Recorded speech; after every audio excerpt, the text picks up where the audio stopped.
আসসালামু আলাইকুম সবাইকে। আশা করি সবাই ভালো আছো। আমরা চলে আসলাম আমাদের আজকের ক্লাসে। আমি একটু সবাইকে একটু শেয়ার করে দেই ক্লাসটা। এখনও 9টা বাজে নাই, এখনও 1 মিনিট বাকি আছে। আমি সবসময় ক্লাসে আগে জয়েন করি। কি অবস্থা তোমাদের?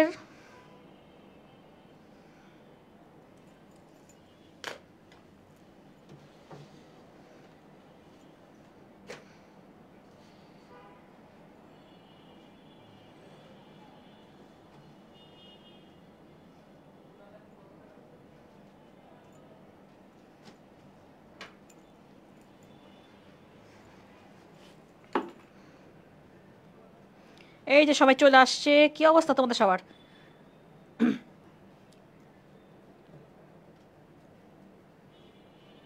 এই যে কুন্ডু সাহেব চলে আসছে রে। বিজয় কুন্ডু, বলো তোমার নামের সাথে একজনের ভাস্করের নামের মিল আছে, বলো নামটা কি?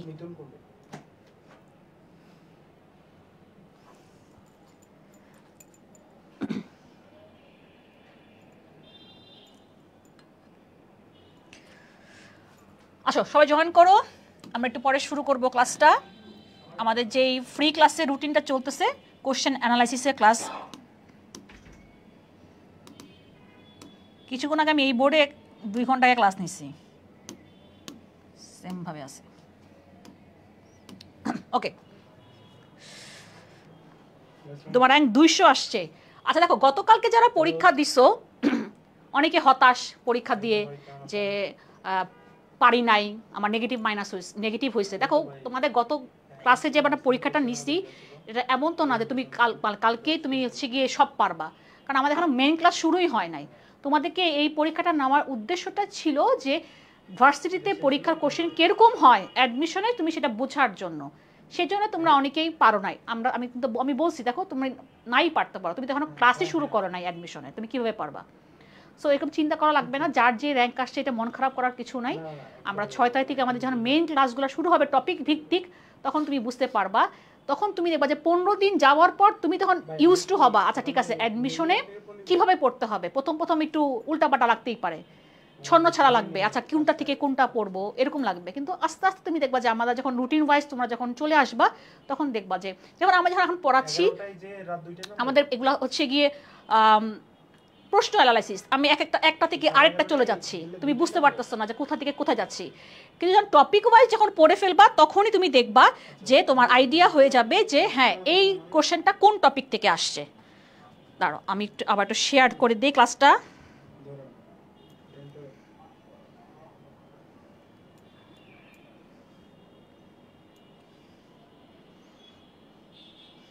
আমরা গত ক্লাসে আমরা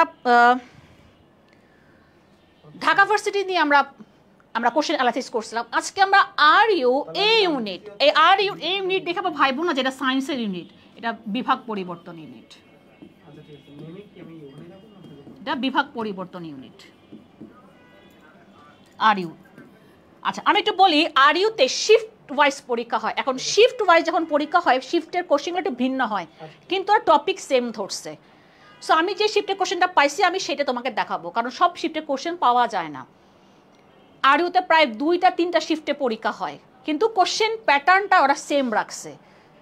হ্যাঁ, কিন্তু তোমার ধরো মনে করো মুদ্রা থেকে প্রশ্ন আসছে, আমি আজকে দেখাবো তোমাকে মুদ্রার প্রশ্নটা। দেখা গেছে একটা মুদ্রা দিছে, দেখা গেছে অন্য শিফটে মুদ্রা থেকে প্রশ্ন আসছে, অন্য একটা মুদ্রার প্রশ্ন দিছে। ওকে, তাহলে চলো।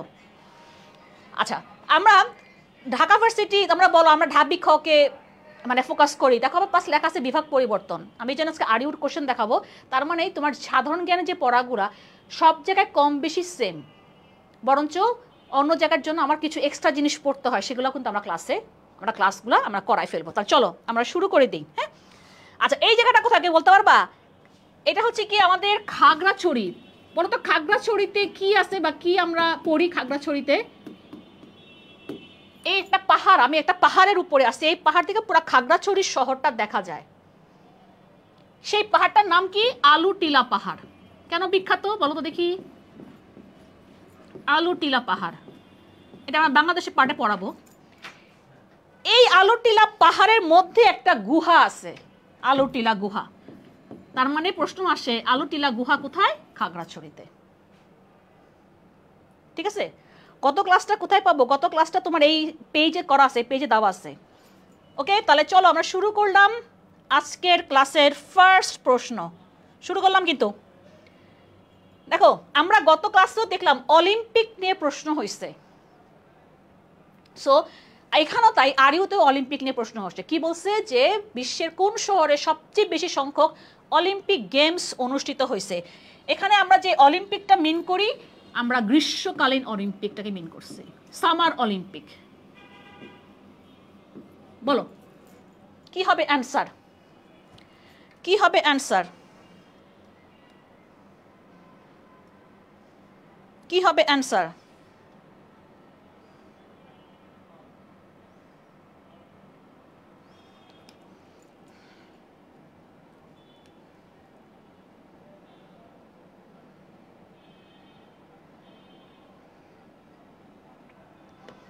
কে বলতে পারবা কি হবে? দেখি সবাই বলতেছে সি, London. Los Angeles, Beijing, London, Tokyo. টোকিওতে হয়েছে 2021 সালে। আমার যদি বলি 2024 সালে আমার সর্বশেষ হয়েছে, লাস্ট প্যারিসে, প্যারিস অলিম্পিক বলছি আমরা। 28-এ হবে, এখনো হয় নাই, মানে নেক্সট। এই 4টা শহরের মধ্যে একটা, সেটা কি? Los Angeles. ঠিক আছে, কিন্তু প্রশ্ন আসছে যে কোন শহরে? ওই শহরে 3বার হয়েছে। এখন দেখো লস অ্যাঞ্জেলেসে হয়েছে, লস অ্যাঞ্জেলেসে 84 একটা হয়েছে, লস অ্যাঞ্জেলেস 84-এ হয়েছে, যে 84-এ আমরা বাংলাদেশ অংশ নিয়েছিলাম যে অলিম্পিকে। আমার লন্ডন শহরে 3বার অলিম্পিক অনুষ্ঠিত হয়েছে, 3বার। কয়বার? 3বার। ওকে, তাহলে আমাদের কিন্তু নেক্সট ইম্পর্টেন্ট কিন্তু সামনে আমার লস অ্যাঞ্জেলেসে, এটা কিন্তু ইম্পর্টেন্ট। কারণ আমার যখন কোনো খেলা আসে সামনে, বা তোমার পরীক্ষার সামনে যদি কোনো খেলা থাকে, তাহলে কিন্তু গুরুত্বপূর্ণ। সো এখানে আরিউতে এমনিতে 2টা প্রশ্ন আসছে কিন্তু খেলাধুলা থেকে। তার মানে টপিক খেলাধুলা। যারা কম পারো তাহলে মনে রাখো খেলাধুলা থেকে প্রশ্ন আসে, ইম্পর্টেন্ট। তাহলে কি হবে অ্যান্সারটা? লন্ডন।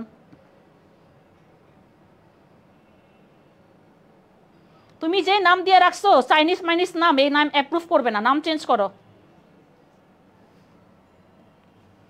এবার আসো জুম অ্যাপ, তাই না? আমরা এই জুম অ্যাপটা খুব ইউজ করি এখন। তোমাদেরকে আমরা কালকে বলতেছিলাম যে আমরা জুম অ্যাপে আমরা হচ্ছে কি তোমাদেরকে গাইডলাইন সেশন নিব।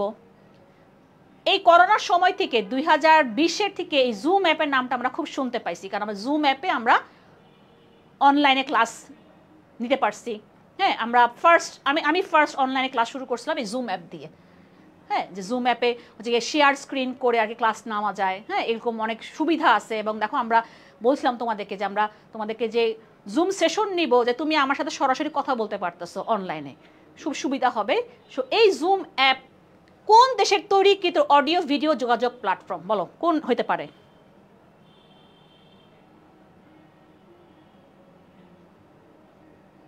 ভাই তোমাদের গ্রুপে অ্যাড করে না এখন। তোমাদের গ্রুপে অ্যাড করার যে সিস্টেম, তোমরা ইনফরমেশন না দিয়া গ্রুপে অ্যাড পাঠাও, তাহলে কিভাবে হবে? তোমাকে তো গ্রুপে অ্যাড পাঠাতে হবে ইনফরমেশন দিয়ে ঠিক মতন। এগুলা করলে তাই তোমাকে অ্যাকসেপ্ট করে নিবে। তাহলে বলো কি হবে? যুক্তরাষ্ট্র, তাই না? সবাই বলছে আমেরিকার একটা কোম্পানি। কিন্তু বিওপিতে 2বার প্রশ্ন আসছে কি? এই জুম অ্যাপের প্রতিষ্ঠাতাকে কে বলতে পারবা? কে করছে প্রতিষ্ঠা? 2বার আসছে বিওপিতে, 20-21-এ আসছে, তারপরে 22-23-এও আসছে, মানে একটা বছর গ্যাপ দিয়ে প্রশ্নটা আসছে। যে ওনার নাম কি? Eric yuan. Eric yuan. তার মানে তথ্য প্রযুক্তি, যেহেতু আমরা এখন তথ্য প্রযুক্তির সাথে অনেক কানেক্টেড, এই যে তুমি যুক্ত হয়েছো আমার সাথে ইন্টারনেটের মাধ্যমে। সো এই তথ্য প্রযুক্তি থেকে এখন প্রশ্ন আসে, যেমন জুম বা ফেসবুক, টুইটার, এগুলোর থেকে এখন কিন্তু প্রশ্ন আসে কোথায়? অ্যাডমিশনে। সো তোমার এটা কোথেকে আসছে? আবার তথ্য প্রযুক্তি টপিক আমি পড়াবো ক্লাসে, তথ্য প্রযুক্তি টপিক থেকে আসছে। ওকে, এবার চলে আসি আমরা 2 নাম্বার থেকে চলে 3 নাম্বার, জুলাই শহীদ স্মৃতি ফাউন্ডেশন। বুঝতেই পারতেছো জুলাই অভ্যুত্থান হওয়ার পর আমার এই বছর অ্যাডমিশনে প্রতিটা পরীক্ষায় মেডিকেল থেকে শুরু করে ডেন্টাল বলো, ঢাকা ভার্সিটি বলো, বা আর ইউ বলো, তুমি যেখানে যাও না কেন একটা প্রশ্ন, মিনিমাম একটা প্রশ্ন ছিল। হ্যাঁ, তার মানে এটাকে আমরা ধরতে পারি জুলাই অভ্যুত্থান বলবো আমরা। হ্যাঁ, কারণ এটা আমরা এখন এখান থেকে মাস্ট, যেমন আমাদের জন্য মুক্তিযুদ্ধ মাস্ট, এরকম জুলাইয়ের অভ্যুত্থানটাও আমার থেকে প্রশ্ন আসে, জুলাই অভ্যুত্থান থেকে প্রশ্ন আসে। এই স্মৃতি ফাউন্ডেশনের হেড হচ্ছে কি আমাদের, কে কে আমাদের হেড? প্রধান উপদেষ্টা। প্রধান উপদেষ্টার নাম কি? ডক্টর মোহাম্মদ ইউনুস। এখন আমাদের প্রশ্ন আসে এটা কবে গঠিত হয়েছিল, এবং এটা গত বছর গঠিত হয়েছে, বুঝতে পারছো গত বছর তো অবভিয়াসলি, বাট দেখো তারিখগুলো দেখো কাছাকাছি তারিখ, বলো কি হবে অ্যান্সার? বা সবাই দেখি পারে। তোরা কি বই নিয়ে বসছো নাকি? জামালপুর থেকে ক্লাস করতেছো, বিষাদ বৃক্ষ, ওরে বাপরে বাপ কি নাম তোমাদের, নাম দেখলেই তো। দেওয়ানগঞ্জ, বলো দেওয়ানগঞ্জে কোন নদী তোমার ওখানে? বলো। ওয়ালাইকুম আসসালাম ইব্রাহিম। দেওয়ানগঞ্জ, বলো ওখানে কি বাইর হয়েছে? বলো দেওয়ানগঞ্জ থেকে নদী। তাহলে কি হবে আচ্ছা, 10ই সেপ্টেম্বর 2024। মীর মুগ্ধ তার ভাইকে দিছিল, পরে মানে সরে আসছে, আর প্রথমে মীর মুগ্ধর যে ভাই মীর স্নিগ্ধ তাকেও মানে এই ফাউন্ডেশনে যোগ করছিল, পরে উনি মানে সরে গেছে। সো এখন ওর দরকার নাই, এখন খালি এটাই পড়ো যে কবে গঠিত হয়েছে, 10 সেপ্টেম্বর 2024। এটা সবাই পারছে, এটা সবাই পারছে। দেখো একটা ম্যাথ দিছে, ম্যাথ মানে আমি ম্যাথ বলবো না, এটাকে আমরা বলতে পারি আইকিউ বলবো, আমরা করবো, সলভ করবো আইকিউ। দেখো ছোট ইজি আইকিউ দিচ্ছে আমাকে, বুদ্ধিমত্তা। যমুনা নদী আছে, পুরাতন ব্রহ্মপুত্র নদী আর কি। হ্যাঁ ওইটাই, আমরা জানি যে দেওয়ানগঞ্জ থেকে ব্রহ্মপুত্র দুই ভাগে ভাগ হয়ে গেছে, একটা পুরাতন ব্রহ্মপুত্র, একটা যমুনা। ওটাই আর কি জিজ্ঞাসা করার জন্য। আসো দেখি আমরা এই যেখান থেকে এটা আবার চোখ করেন, দেখো এটা অন্য কালার দিই। দেখো 1, 4, 10, 19, 31 বলছে এই তালিকায় আমার 31-এর পর কি বসবে? তোমরা কি অলরেডি পড়ে ফেলছো? আপু আমি আসি। দেখো 1 থেকে 4 পার্থক্য কত? 3। 4 থেকে 10 পার্থক্য কত? 6। তাহলে বুঝতেই পারছো যে কোন কত গ্যাপে গেছে। 10 থেকে 9 পার্থক্য কত? 9। 19 থেকে 31 পার্থক্য কত? দেখো 3, 6, 9 কি হতে পারে? পার্থক্য কত? 19 যোগ 12, 9 2 কি 11, দেখো তার মানে 12 পার্থক্য। এখন তো বুঝতেই পারতেছো 3, 6, 9, 12 এরপর পার্থক্যটা কি হবে? কি হবে? 15। তাহলে 31 যোগ 15 কত হয়? 31 যোগ 15 কত হয়েছে? কি হবে? বোঝা গেছে? অঙ্কটা বুঝতে পারছো? আমি কিন্তু আইকিউ করাই না, তারপর আমি করাইলাম যে না এটা ইজি আছে। 3, 6, 9, 12, তাহলে অবভিয়াসলি আমার পরেরটা 15 গ্যাপে আছে। তাহলে 31 যোগ 15 করো, তাহলে আমার কি বসবে? তাহলে 31 যোগ 15 হলে আমার কত হয়? 46। মিলছে? 46। হ্যাঁ, মুগ্ধ আর স্নিগ্ধ যমজ ভাই, মুগ্ধ আর স্নিগ্ধ যমজ ভাই। এটা কি বুঝতে পারছো সবাই অঙ্কটা? দেখো এই যে এরকম সিম্পল অঙ্ক আসবে বা সিম্পল ম্যাথ আসবে, তোমাদের এগুলো ক্লাসে করানো হবে। আমি করাবো না, তোমাদের আইকিউ জন্য স্পেশালিস্ট ভাই আছে, তা সে করাবে। কিন্তু এটা একদম সোজা অঙ্ক দিচ্ছে এরকম টাইপই। দেখো আর ইউ এই ইউনিটেও একটা দেখো একটা অঙ্ক ঢুকাই দিচ্ছে সাধারণ জ্ঞানের মধ্যে, ঠিক আছে? এই হচ্ছে কি পার্থক্য, যে ঢাকা ভার্সিটিতে দেখা গেছে আইকিউ থাকে না, আর ইউ বা সিইউতে এরকম আইকিউ দিয়ে দেয়।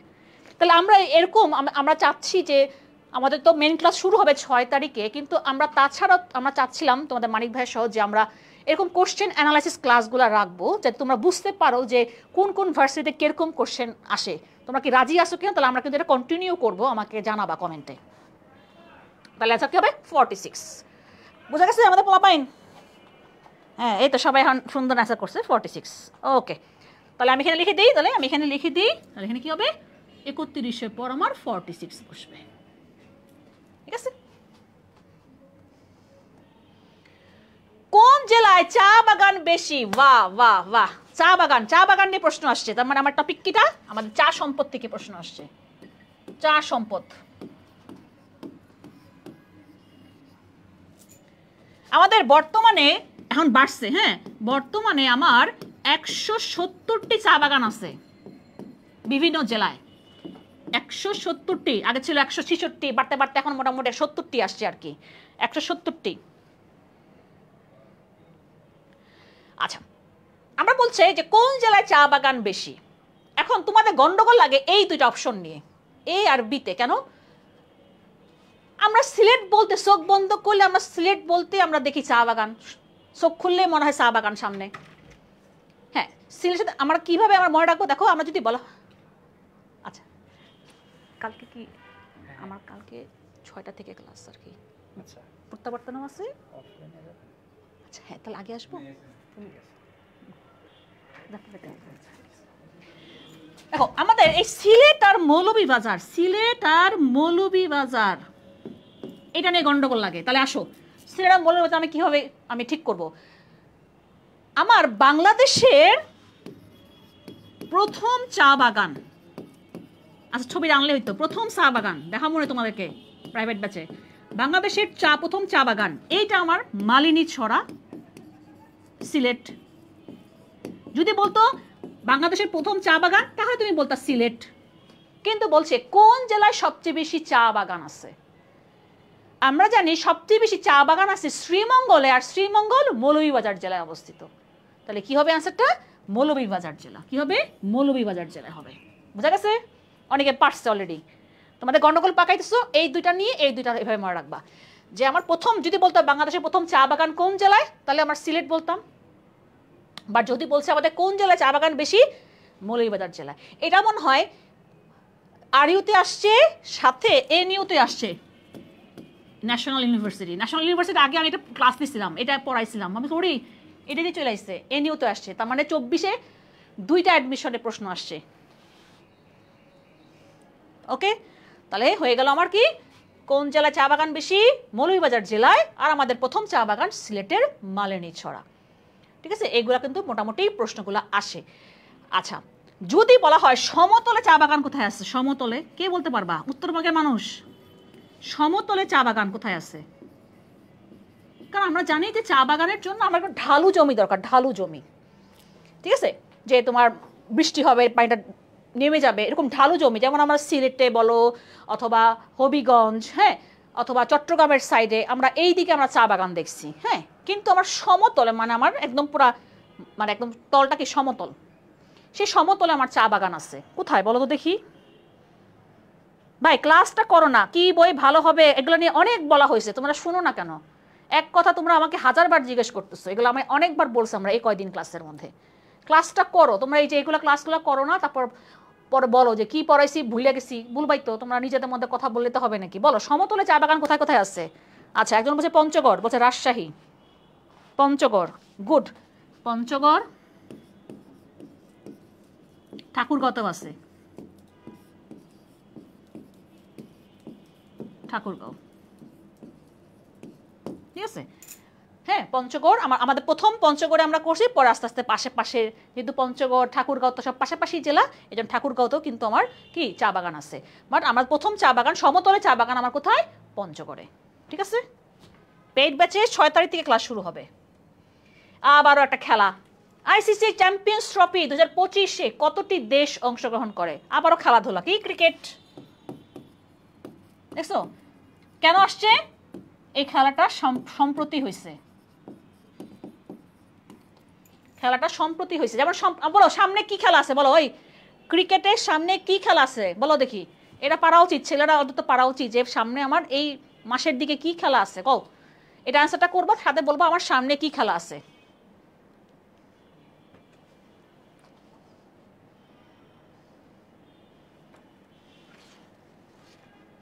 সামনে আমার কি খেলা বলো।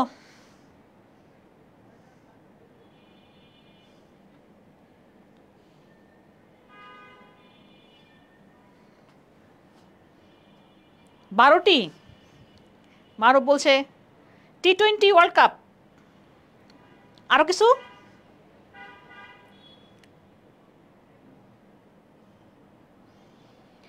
আমার এই আইসিসি চ্যাম্পিয়ন্স ট্রফির স্থান ছিল কোথায়? পাকিস্তানে।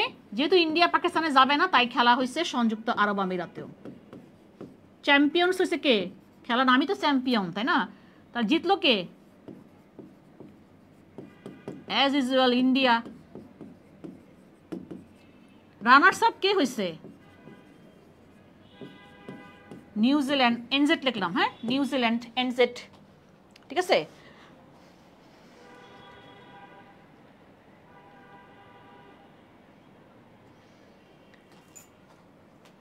নেক্সট হবে কোথায়? নেক্সট 2025 হয়েছে না, তাহলে কত হবে? 29-এ, 4 বছর পর। কোথায় হবে? ইন্ডিয়াতে, চ্যাম্পিয়ন্স ট্রফি। এখন প্রশ্ন আসছে কতটি দেশ অংশগ্রহণ করে। আমরাও খেলছি, 2টা ম্যাচ মাত্র জিতছি, একদম পুরা খুব খারাপ অবস্থা আমাদের পারফরমেন্স। এখানে 8টা দেশ অংশগ্রহণ করছে। কয়টা? 8টা দেশ অংশগ্রহণ করছে।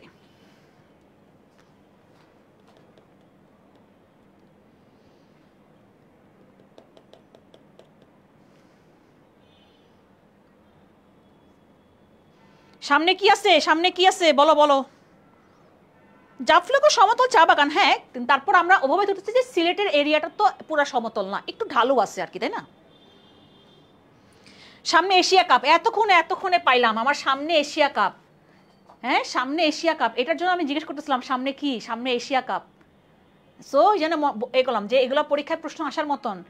এশিয়া কাপে এখন কে জিতবে না জিতবে, হ্যাঁ এগুলো আমাদের দেখতে হবে।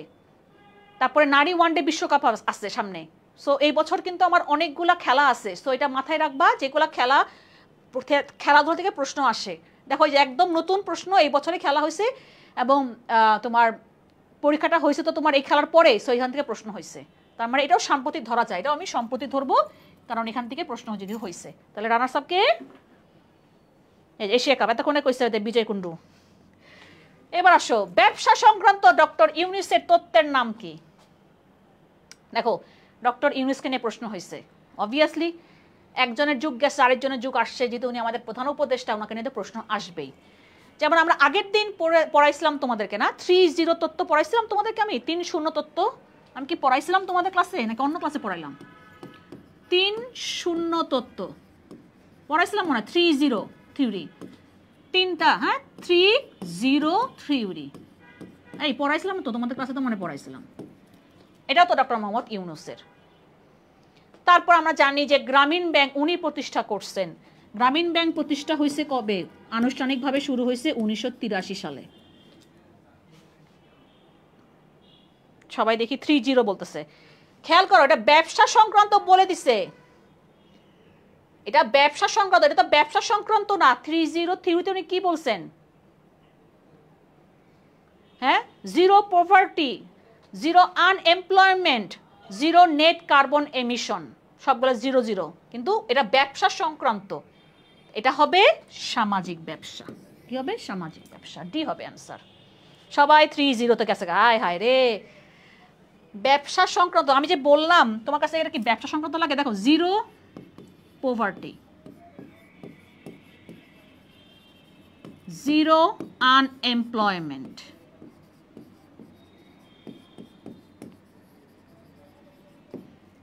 0 net carbon emission, সব 0-0। এটা আমার 3-0 তত্ত্ব, এটা আমার 3-0 তত্ত্ব। কি হবে? সামাজিক ব্যবসা, কল্যাণমুখী না, কি হবে? সামাজিক ব্যবসা।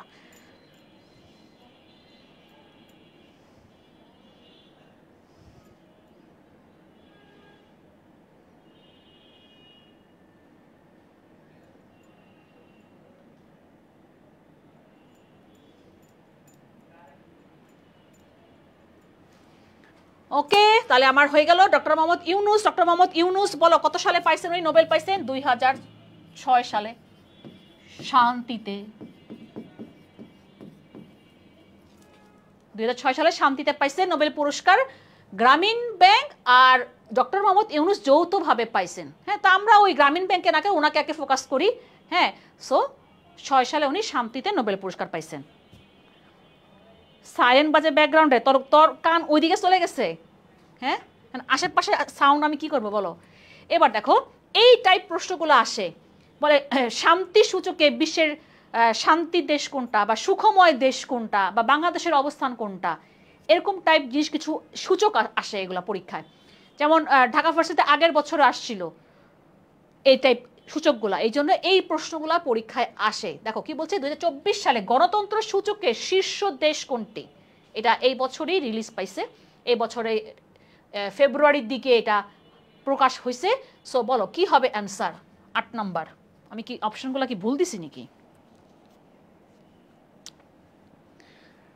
অপশনগুলো আমি চেঞ্জ করি নাই, সরি, অপশনগুলো আমার চেঞ্জ করা হয় নাই, অপশনগুলো চেঞ্জ হয় নাই, অপশনগুলো চেঞ্জ করা হয় নাই। আমি একটু লিখে দিই, এটা অ্যান্সারটা হবে নরওয়ে। শীর্ষ দেশ গণতন্ত্র সূচকে। বাংলাদেশের অবস্থান কি? খুবই বাজে অবস্থা। বাংলাদেশের অবস্থান 100তম। এই আমার অপশনগুলো খেয়াল করি না, আমি চেক মানে দেশের নাম তো চেক মানে চেঞ্জ করতে পারি না, খেয়াল করি নাই। তাহলে গণতন্ত্র সূচকের শীর্ষ দেশ কি? নরওয়ে। আর আমাদের বাংলাদেশের অবস্থান কত? 100তম। তাহলে কি অবস্থা খুব খারাপ, বুঝছো? আমাদের বাংলাদেশের অবস্থা খুবই খারাপ, গণতন্ত্র নাই, আসেনি। অপারেশন ডেভিল হান্ট সাম্প্রতিক, দেখো তো দেখি, সাম্প্রতিক থেকে তাহলে ভালোই প্রশ্ন আসছে, ডিইউতেও আসে, আরইউতেও আসে। অপারেশন ডেভিল হান্ট, আচ্ছা বলো ডেভিল মানে কি? ডেভিল, এই যে ডেভিল মানে কি বলো?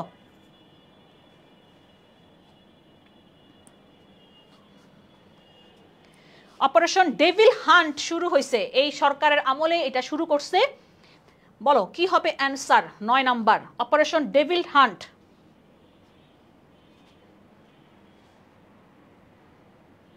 ইয়েস, আমরা সেঞ্চুরি করছি, ঠিকই বলছো। 100তম আমরা, 100। হ্যাঁ, সেঞ্চুরি করা কম নাকি বলো দেখি? অনেক বড় ব্যাপার সেঞ্চুরি করা। শয়তান, এই তো গুড। ডেভিল মানে শয়তান, শয়তান খুঁজে বেড়াও। হান্ট মানে কি? খুঁজে বেড়াও নাকি? ডেভিল হান্ট নাম দিচ্ছে। হ্যাঁ, যে যারা দুর্নীতি করছে, হ্যাঁ, যারা এখন উল্টাপাল্টা কাজ করতেছে, হ্যাঁ, খুন খারাপি করতেছে, ধরে ধরে কি তাদের ধরতেছে পুলিশ। এই অপারেশনের নাম দিছে অপারেশন ডেভিল হান্ট। ডেভিল মানে শয়তান, ঠিকই বলছো। হান্ট মানে খুঁজো, শয়তানদের খুঁজে বেড়াও আর কি। তাহলে এটা শুরু হয়েছে, এখনো রানিং, এটা কন্টিনিউ হইতেছে। ডেভিল হান্ট কিন্তু এখনো রানিং। সো সাবধানে থাইকো, উল্টাপাল্টা কাম করলে কিন্তু তোমার ধরে যাইব পোলা পাইন। ভয় পাইও না, ভয় ভয় ভয় থাইকো। কোন সময় দেখবা তোমাকে ধরছে, বলবে কি তোমাকে ধরতে আসবে, তুমি বলবা কি ব্যাপার ভাই, আবার ধরতে এলেন কেন? তখন কইব অপারেশন ডেভিল হান্ট। তখন কইব হ্যাঁ পড়ছি। কয় তারিখে শুরু হয়েছে? 8ই ফেব্রুয়ারি 2025। ঠিক আছে?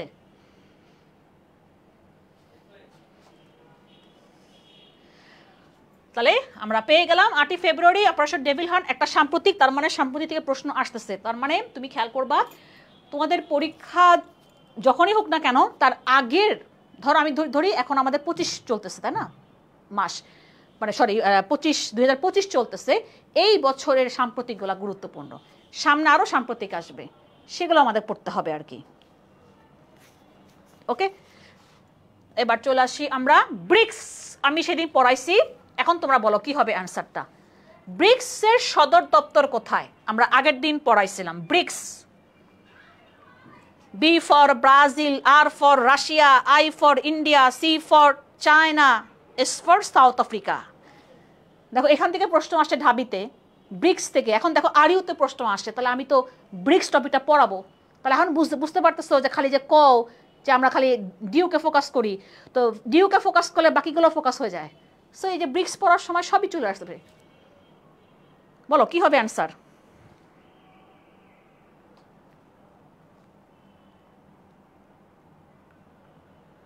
কোনোটি নয়।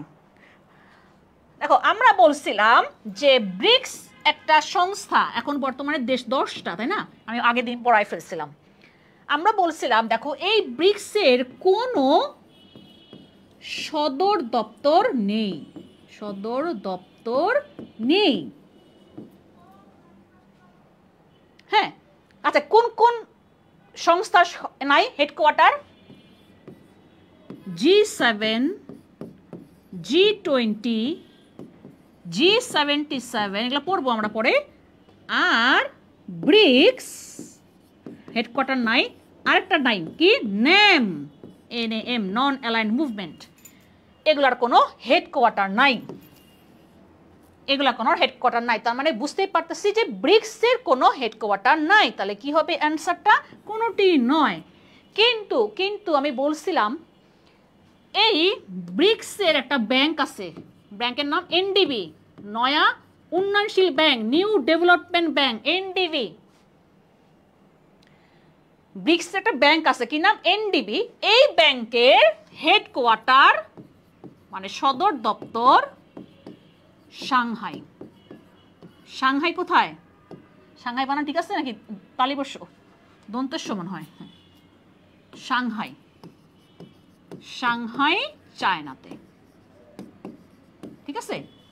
সো প্রশ্ন আসছে ব্রিক্স, যদি বলতো ব্রিক্স ব্যাংক তাহলে তুমি দেখতা কি আসতে অপশন আছে, বাট যেহেতু বলছে ব্রিক্সের তাহলে কি হবে? কোনোটি নয়, অথবা প্রশ্ন অপশন থাকতে যে কি কোনো সদর দপ্তর নেই। এই যে এগুলা পরীক্ষা আসে G7 নেম ব্রিক্স, এই তিনটা ঘুরে ফিরে আসে পরীক্ষায়, ঠিক আছে।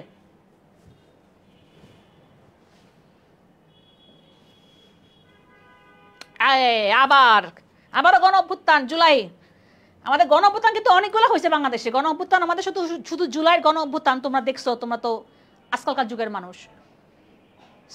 এবং আমরা দেখছি গণ অভ্যুত্থান, আমি আজকে না গতকালকে ক্লাসে বলতেছিলাম যে গণ অভ্যুত্থানে যখনই আমাদের বাংলাদেশে গণ অভ্যুত্থান হয়েছে কেউ টিকে থাকতে পারে না এই সরকারে।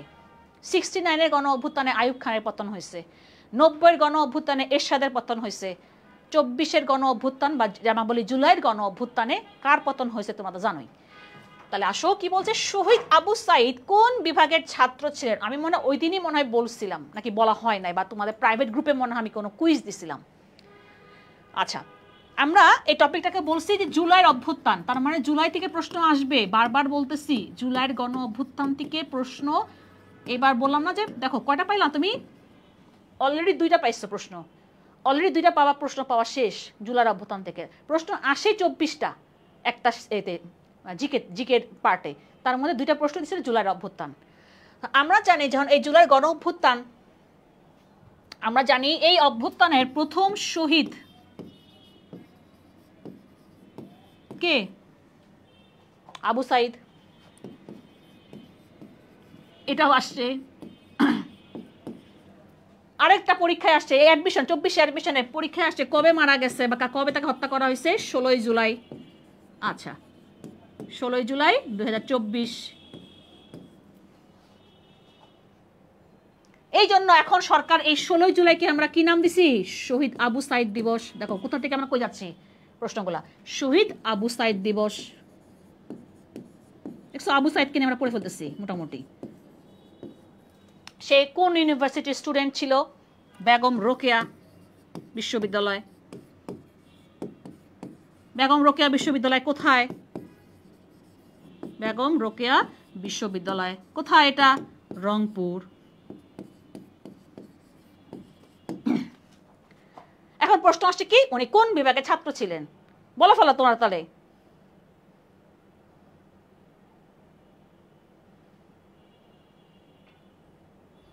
কি বলা হয় বলো, কি হবে অ্যান্সার? অলরেডি তোমরা ইতিহাস। আচ্ছা, ইতিহাস বিভাগের ছাত্র ছিল 20 জানুয়ারি 1969 সালে আসাদ যখন মারা যায়, আসাদ যখন গুলি খেয়ে মারা যায়, আমরা যে শহীদ আসাদ দিবস পালন করি 20 জানুয়ারি, ওই আসাদ ছিল ইতিহাস বিভাগের ছাত্র। আমি ক্লাসে মনে বলছিলাম, ইতিহাস ক্লাসে, তোমাদের মনে ছিল না মনে হয়, সে ইতিহাসের ছাত্র ছিল ঢাকা ভার্সিটিতে, ঠিক আছে। তাহলে এখানে আবু সাইদ হচ্ছে ইংরেজি বিভাগের। কোথায়? ইংরেজি। দেখো তো কার কার হয়েছে ইংরেজি। বই দিমু না তোমারে, দিমু না রাফি।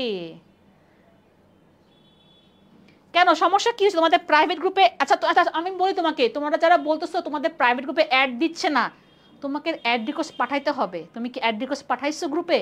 অনেকে না পাঠায়া আমাকে এটা বলতেছো। 2 নম্বর, অ্যাড রিকোয়েস্ট পাঠাইছো যখন 2টা ইনফরমেশন লাগে, তোমরা ইনফরমেশন না দিয়ে অ্যাড রিকোয়েস্ট পাঠাও, তোমাকে কেন অ্যাকসেপ্ট করবে আমাকে বলো। এই জিনিসগুলো যদি করলে তো এখন তোমাকে তো অ্যাকসেপ্ট করবে না, অফিসিয়ালরা দেখবে যে তুমি এই মানে তুমি স্টুডেন্ট মানে তুমি ভর্তি হয়েছো কিনা। সো 2টা ইনফরমেশন চাইছে, এগুলো দিয়ে তারপর তোমাকে অ্যাড রিকোয়েস্ট পাঠাইতে হবে। 3 নম্বর, আজকে ফেসবুক অ্যাকাউন্ট খুলে তুমি আজকে জয়েন করছো তাহলে হবে, নতুন ফেসবুক অ্যাকাউন্ট অটো রিজেক্ট হয়ে যায়। নাম দিছো কোন একটা জানি কি কোরিয়ার একটা নাম দিছো চিং চাং চুং, এগুলা দিলে কি আমি অ্যাকসেপ্ট করব ফেক অ্যাকাউন্ট? তোমাদের যে বিষাদ সিন্ধু কিরকম কিরকম, হ্যাঁ মনরূপ মাঝি, এই হচ্ছে তোমাদের অ্যাকাউন্ট, এগুলা কি অ্যাকসেপ্ট করবো আমরা? আমাকে বলো, তুমি করবা? তুমি তো বলবা এটা ফেক অ্যাকাউন্ট দিয়ে রাখছো, ফুলের ছবি ফলের ছবি, কিন্তু নতুন ফেসবুক অ্যাকাউন্ট হওয়া যাবে না তো। মানে তোমার 1 মাস থাকতে হবে মিনিমাম, ফেসবুকের অ্যাকাউন্ট থাকতে হবে 1 মাস, ঠিক আছে? হ্যাঁ ওটাই বলতেছি যে এখন তো ইনফরমেশন দুইটা চাইতেছে, 36 ঘন্টা আর রেজিস্ট্রেশন নাম্বার, এই দুইটা দিলেই হয়ে যাবে, বুঝছো? হ্যাঁ যারা চুং চাং নাম ওগুলো ঠিক করো, হ্যাঁ একটা কি জানি নাম দিছো আল্লাহ, তবে উচ্চারণ করতে পারলাম না কোন দেশের শব্দ এটা। ওকে আসো আমরা তাহলে আবার জায়গা পড়াতে, তাহলে এখন বুঝতে পারছো কি হবে ইংরেজি বিভাগের। আর ইতিহাস কি বললাম, আসাদ সেও গণ অভ্যুত্থানে নিহত হয়েছিল, কোনটা 69-এর গণ অভ্যুত্থানে, আর আমাদের আবু সাইদ 24-এর গণ অভ্যুত্থানে নিহত হয়েছিল, তাই না? যেভাবে যে হাত বাড়াই দিছিল, এবং আমরা আগের দিন কাছে পড়ছিলাম টাকিনে যে একটা শিল্প কর্ম, একটা যে ছবি আঁকা হয়েছে, এটাই তো আসছে উন্নত মমশির, এবং আরেকটা মনে হয় এটা আসছে যে উন্নত মমশির শিল্পীকে শহীদ কবির, আমরা আগের দিন পড়াইছি, এটাও আসছিল আর ইউর আরেকটা শিফটে, বলে দিলাম। তার মানে বুঝতে পারতেছো যে আবু সাইদকে নিয়ে প্রশ্ন যা যা বলছি, যা যা বলার মতন সবই বলে ফেলছি, এই যেগুলো এই পরীক্ষায় আসছে। ওকে আসো, পেসো কোন দেশের মুদ্রার নাম? তার মানে এটা কি মুদ্রা থেকে টপিক আসছে? দেখো মুদ্রা সবচেয়ে কঠিন টপিক একটা, মুদ্রা সবচেয়ে কঠিন একটা টপিক, কঠিন না আসলে একটু পড়া বেশি মুদ্রাতে। হ্যাঁ তুমি বাংলাদেশ যখন পড়তেছো তোমাদের আমাদের মুদ্রার নাম কি? আমি কব এটা আবার পড়া লাগে নাকি, আমার তো হাতি আছে টেহা টেহা।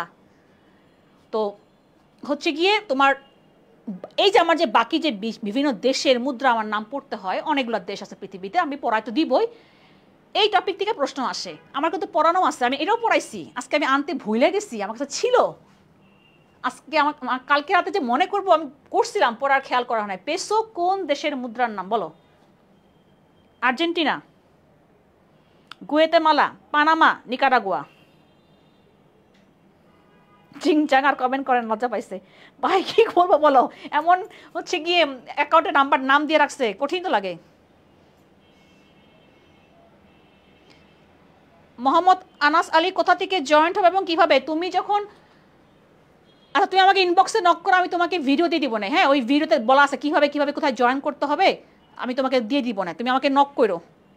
আচ্ছা আমাকে বলছি পেসো কোন দেশের মুদ্রা না, তোমরা অলরেডি বলে ফেলছো, দেখো নিকারাগুয়া, কর্ডোবা, বাট আমি এটা পড়াই না কারণ এগুলো একটা বেশি মানে কম ইম্পর্টেন্ট, ঠিক আছে? গুয়েতেমালা এটাও আমি পড়াই না, গুয়েতেমালাটাও আমি পড়াই না। তারপর আমি লিখে দিচ্ছি কুয়েত জাল।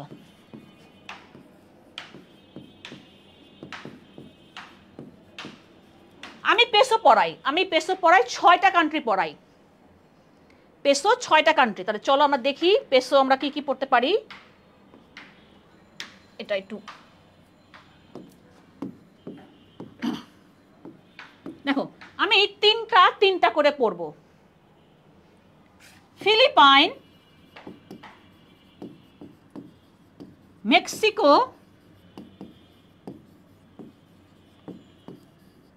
কলম্বিয়া,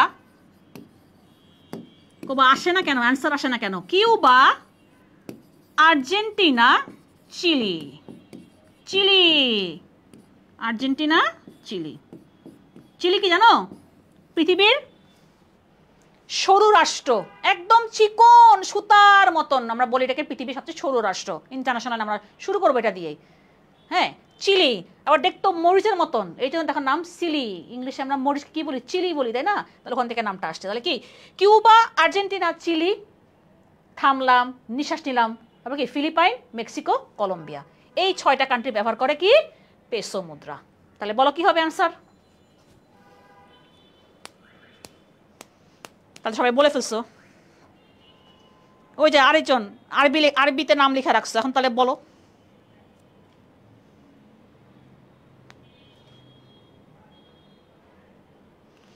এখন আবির তুমি লিখলা, তোমার আইডিও ঠিক আছে, যাদের আইডি ঠিক আছে তোমরা যদি ঠিকভাবে ইনফরমেশন দাও 36 ঘন্টার মধ্যে অ্যাকসেপ্ট করবে।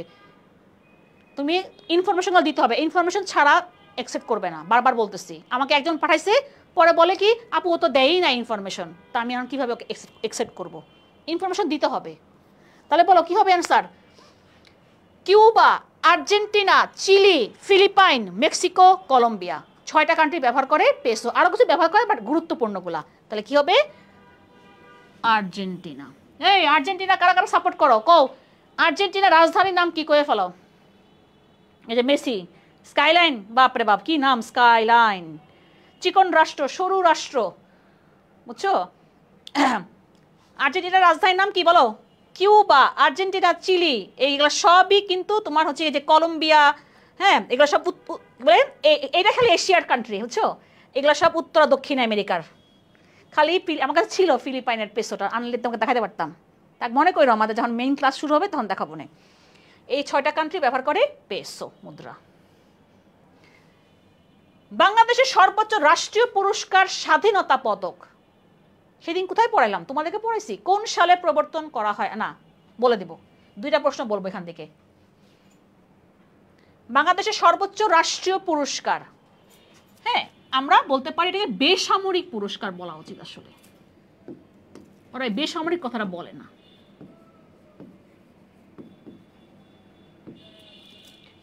স্বাধীনতা পদক এবং অন্য একটা শিফটে দিছে 2025 সালে কে পাইছে স্বাধীনতা পুরস্কার। আমি আবারও বললাম যে পুরস্কার থেকে প্রশ্ন আসে এবং সাম্প্রতিক, যে এই যে আমরা অলরেডি আমরা 25 রানিং আমাদের। আমি সেদিনে বলছিলাম যে ফেব্রুয়ারি মাসে আমরা 21 পদক প্রবর্তন করি, আমরা মার্চ মাসে প্রবর্তন করি হচ্ছে গিয়ে, যেহেতু আমাদের 26শে মার্চ কি স্বাধীনতা দিবস, আমরা এই স্বাধীনতা পদকটা আমরা দেই।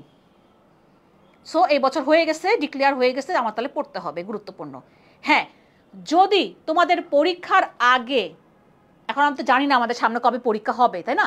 যদি পরীক্ষার আগে নতুনটা ডিক্লারেশন করে তাহলে নতুনটা পড়বো, আর না হলে আমি পুরানটাই পড়বো, মানে 25টা পড়বো। যেমন আমি আজকে ক্লাসে নার্সিংয়ের ক্লাসে আমি বাজেট পড়াইছি 25-26 জুন মাসে হয়ে গেছে, বাট তার আগে আমি যখন মে মাসে পড়াইছিলাম তখন আমি পড়াইছিলাম 24-25, কারণ তখন আমার বাজেটটা আসে নাই। নতুনটা আসছে, আমি আজকে নতুনটা পড়াই দিছি।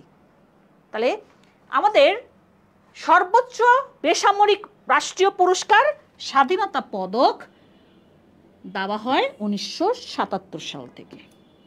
কত সাল থেকে? 77 সাল থেকে। 25-এ নারী ফুটবল টিম পাইছে, সেটা হচ্ছে 21 পদক। আসবা, আসো। 21 পদক পাইছে। দেখো আমরা দ্বিতীয় সর্বোচ্চ বেসামরিক পুরস্কার,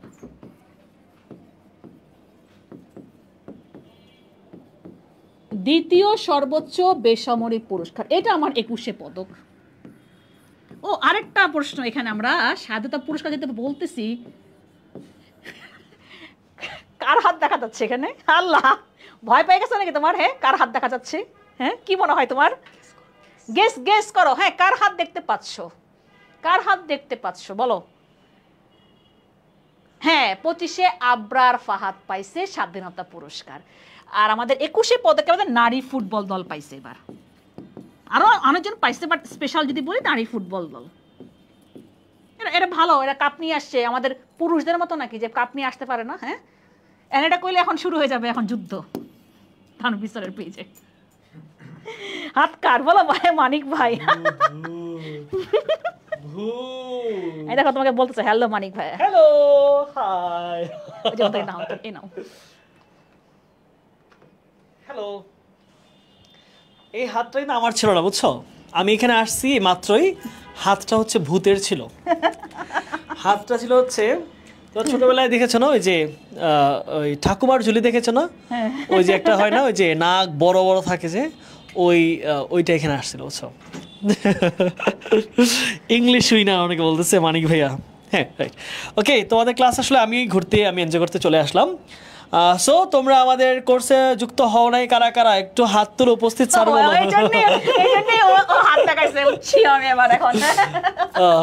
13তম কোশ্চেনে চলে আসছে, কোশ্চেন অ্যানালাইসিস। আচ্ছা টুকি ভাই, বিজয় কুন্ডু তার পিটামু তারা।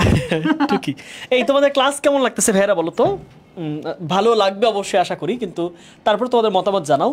ইতোমধ্যে মনে হয় আজকে জিকে দ্বিতীয় ক্লাস হচ্ছে, ইংলিশে অলরেডি দুটো হয়ে গেছে, সামনে তোমাদের বাংলা ক্লাস আছে তানভীর ভাইয়ের।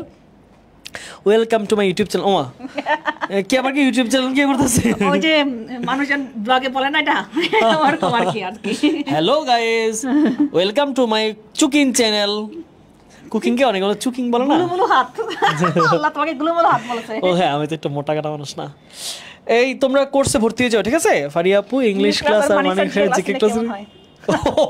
অপোজিট ও পারবে, ও পারবে না না, আমি পারবো না, আমি অত না। মানে পারবো বলতে কি, ওই যে জোরাত আলীর মতো, বুঝছো? বাট ফারিয়া আপু is queen, queen is always queen, queen is always queen.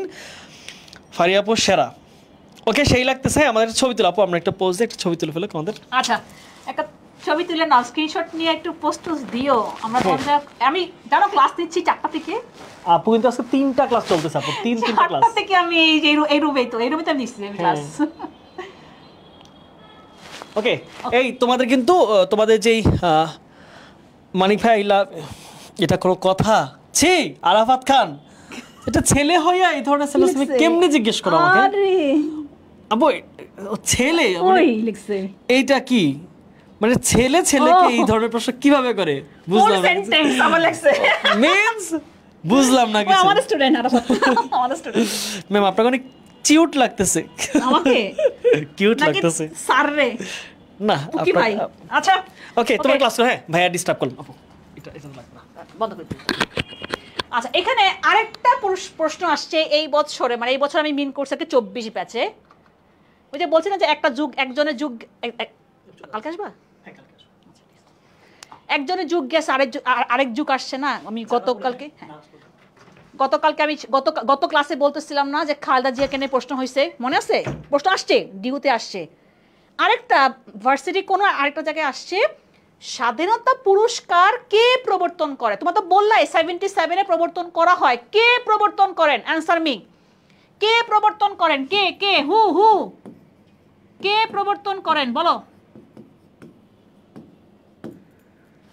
কে বলতে পারো? বলো, কে প্রবর্তন করে?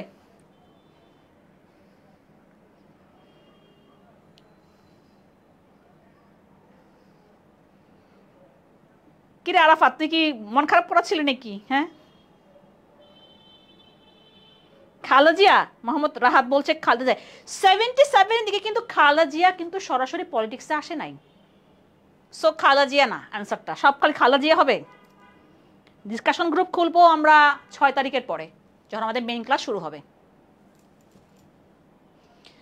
প্রাইভেট গ্রুপে অ্যাড হয়েছো কিনা বুঝবো কিভাবে? ওরে দাঁড়াও,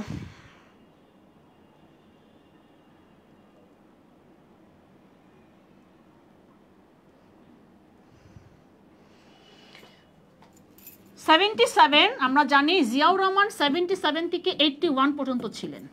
81টাকে হত্যা করা হয়, কি হবে? জিয়াউর রহমান। এটা একটা আসছে প্রশ্ন। এবং আর আমি কি বললাম, আমরা আরেকটা জিনিস কি পড়বো, স্বাধীনতা পদক থেকে 2025টা আপাতত। আবার যদি দেখো যে না পরীক্ষার আগে হয়ে গেছে তাহলে নতুনটা পড়বো, বাট আপাতত আমরা 2025টা পড়বো। যে অলরেডি আমরা বললাম আবরার ফাহাদকে দিছে 21 পদক, দ্বিতীয় সর্বোচ্চ বেসামরিক পুরস্কার। 1976 থেকে শুরু হয়েছে। এই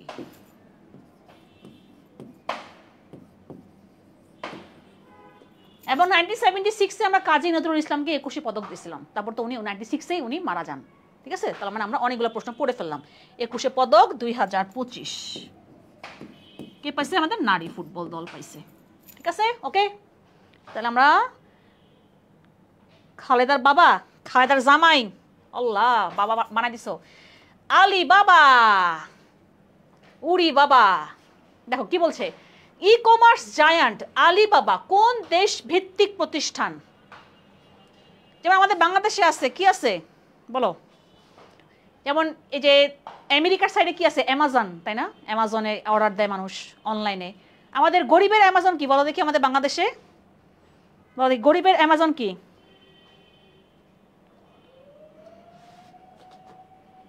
আপাকে অনেক মিস করতেছি, মুরসালিন। ও স্ক্রিনশট কেমনে দিবা? এসিপি গ্রুপে পোস্ট করো। আমরা যখন ডিসকাশন গ্রুপ করবো তখন তো করবোই। এসিপি গ্রুপে পোস্ট করো, এসিপি গ্রুপে।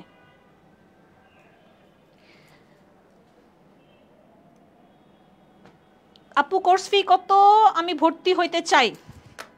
আমাদের ক্লাসগুলো ফেসবুকে হবে। এই কমল চন্দ্র, তুমি আমাদের ক্লাস করছো না এতে পাওয়ার প্লেতে?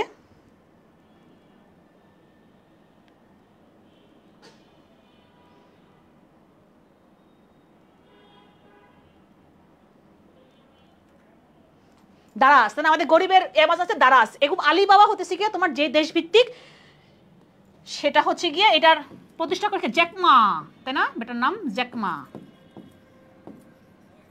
তাহলে কি হবে? চীন চীন চীন চীন চীন, এই যে চীন চীন চীন।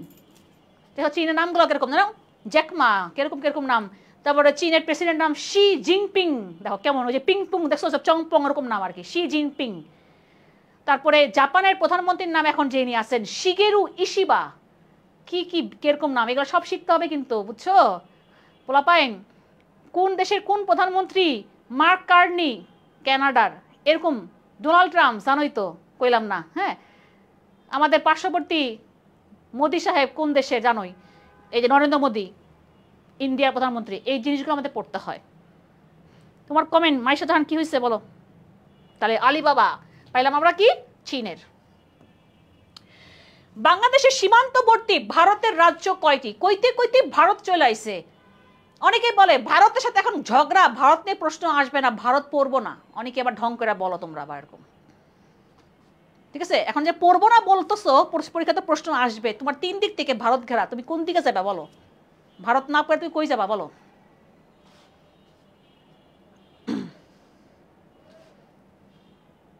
আজ অনেকগুলো কমন পড়তেছে। আচ্ছা দেখো কি বলছে, ভারত বাংলাদেশের সীমান্তবর্তী ভারতের রাজ্য কয়টি? আমাদের প্রায় 3 দিক থেকে ভারত। ভারতের 5টি রাজ্যের সাথে আমাদের বাংলাদেশ যুক্ত। কি কি? পশ্চিমবঙ্গ, আসাম, মেঘালয়, ত্রিপুরা, মিজোরাম। এখানে পশ্চিমবঙ্গ, আমি বাংলাদেশের ম্যাপ আঁকবো না, আমার ম্যাপের আঁকা ভালো না, তারপর হা হা হা ই করবা। পশ্চিমবঙ্গ, এখানে আসাম, এখানে মেঘালয়, এদিকেও আসাম আছে, তারপরে ত্রিপুরা, এই যে এখানে কুমিল্লার পাশে। কুমিল্লাতে কে কে আসো? কুমিল্লাতে কে কে আসো একটু নামে মিজোরাম। তা কটা হইল? কটা হইল? 1 2 3 4 5। দেখো আমি কিন্তু তোমরা হবে গেছি। এটার জন্য আমার আছে আমিত্রি মেপ এভাবে বলে আর কি, আমার কাছে এটা ভালো লাগে না। আমিত্রি মেপ, এই দেখো আমিত্রি মেপ। আমি যখন পড়াবো ক্লাসের মধ্যে, আমি তোমাকে ম্যাপ দেখে পড়াবো। আমি এক সাইড থেকে যাব, যে পশ্চিমবঙ্গ, উপরে আসাম, একটু নামো মেঘালয়, ডান দিকে আসো তোমার হচ্ছে গিয়ে ত্রিপুরা, একটু নামলে মিজোরাম। ওই দেখো আইসা পড়ছে। এখানেও আসাম আছে, এখন তো আমার দরকার নাই, কারণ আমার তো 5টা চলে আসে। 1 2 3 4 5। তাহলে কয়টা রাজ্য? 5টা রাজ্য।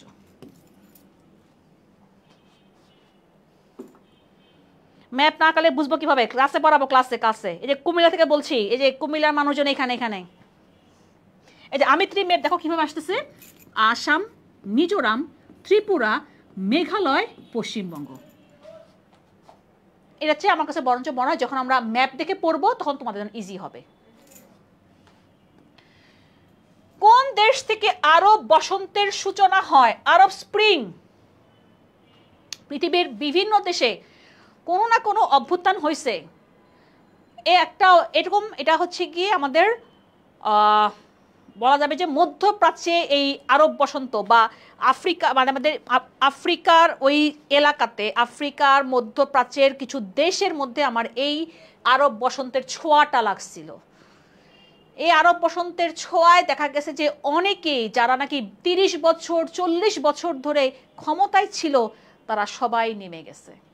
সর্বশেষ সিরিয়া, আমরা লাস্ট ক্লাসে পড়াইছিলাম সিরিয়ার প্রেসিডেন্ট পালায়ে গেছে, পড়ছি। এই সিরিয়ারও কিন্তু এই আরব বসন্তের ছোঁয়া লাগছিল 11 সালে, কিন্তু শেষমেশ দেখো 11 সাল থেকে শেষমেশ এই 25-এ গিয়া বাশার আল আসাদ পতন হয়েছে, কিন্তু এই আরব বসন্তের ছোঁয়াটা এই সিরিয়াতে লাগছিল। বলছে প্রথম কোন দেশে, দেখি কে বলতে পারবা? এরপরে আস্তে আস্তে বাকি দেশগুলো ছড়ায় গেছে। মিশরের হোসনি মোবারক এই আরব বসন্তের ছোঁয়া, মানে আরব বসন্তের কারণে দেখা গেছে মানুষজন বিদ্রোহ করছে, হোসনি মোবারক ডাউনফল। লিবিয়া গাদ্দাফি, 11 সালে গাদ্দাফি 42 বছর ক্ষমতায় ছিল লিবিয়ার শাসক গাদ্দাফি। এই যে আরব বসন্তে ছোঁয়া লাগলো লিবিয়াতে, গাদ্দাফিকে মেরে ফেলা হয়েছে। একটা লোক 42 বছর ছিল। দেখো ক্ষমতা তুমি যতই থাকো না কেন, মানুষজন যখন বিদ্রোহ করবে, মানুষের গণ অভ্যুত্থান, দেখবা যে কেউ টিকে থাকতে পারে না। সো এটা হবে অ্যান্সারটা তিউনিশিয়া। প্রথমে তিউনিশিয়া, তারপর আস্তে আস্তে দেখো সব জায়গায় গেছে, সব জায়গায় আরব বসন্তের ছোঁয়া লাগছে, কিন্তু প্রথমে আছে তিউনিশিয়াতে, তারপরে আস্তে আস্তে আমার বললো না যে বাকি সব দেশগুলোতে হয়েছে। তাহলে কি হবে? তিউনিশিয়া।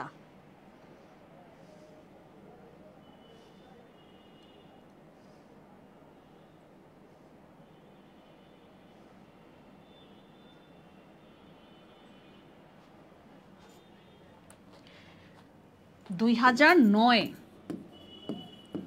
তিউনিশিয়া, তারপর আস্তে আস্তে মিশর, লিবিয়া, সিরিয়া এভাবে করে ছড়ায় যায়। 11 সালে যেমন লিবিয়া যেটা বললাম, 11 সালে ওগুলো ঘটে। সিরিয়া তো 11 সালে আরব বসন্ত শুরু হয়েছিল, কিন্তু এই শেষমেশ 25, তার মানে প্রায় কত ধরা যায়, প্রায় 13 বছর পরে এসে বাশার আল আসাদকে পতন করা হয়েছে। তাহলে এটা কি হবে? তিউনিশিয়া।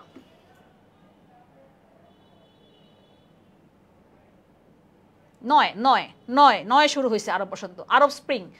এবার আসো, জন্ম মৃত্যু নিবন্ধনের শর্টকট কোনটি? কি লাইট বন্ধ হয়ে গেল নাকি?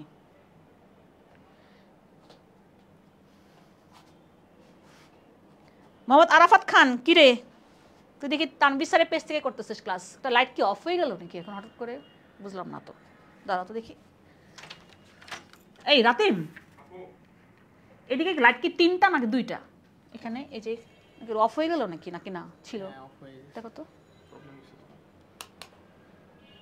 হ্যাঁ, এই জন্য বললাম হঠাৎ করে আর কি। আচ্ছা ওকে, কি বলছে? জন্ম মৃত্যু নিবন্ধনের শর্টকট কোনটি? অন্ধকার লাগে, দেখো তো।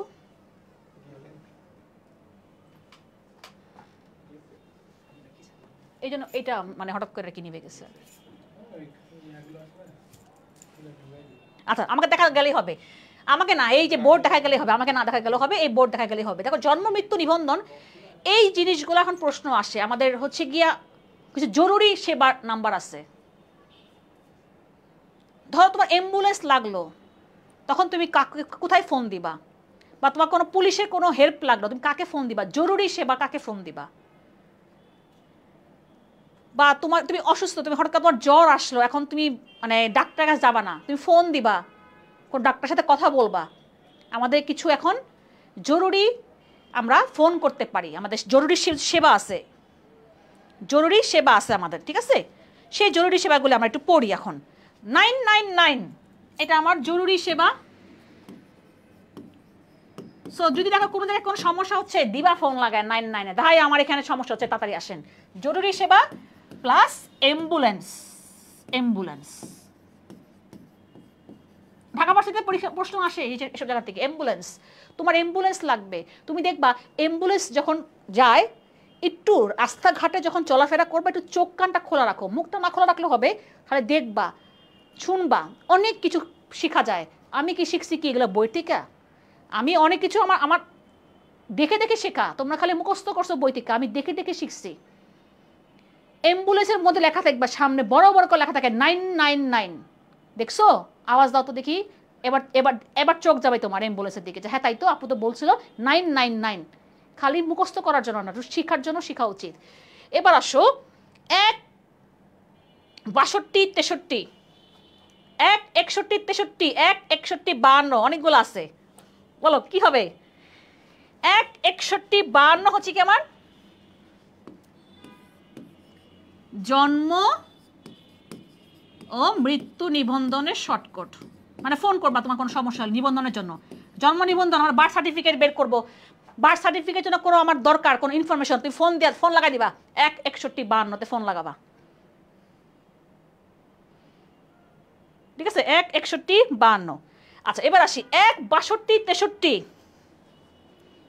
1 62 63 স্বাস্থ্যসেবা। এটা করোনার সময় খুব চলছে, কারণ করোনার সময় ঘর থেকে বেরোতে পারি নাই, ফোন দিছো, ডাক্তার আমার তো, আমি গন্ধ পাই না নাক দিয়া, আমার তো নাক দিয়ে পানি পড়তেছে, তখন তো বুঝ জ্বালাইছো, কাম সারছে, দৌড়া ফেলাইছে করোনা। আমার বুঝছো যখনই আমি বুঝতে পারছি যে আমি নাকে গন্ধ পাই না, আমি বলছি এই তো গেছে, খাইলাম ধরা।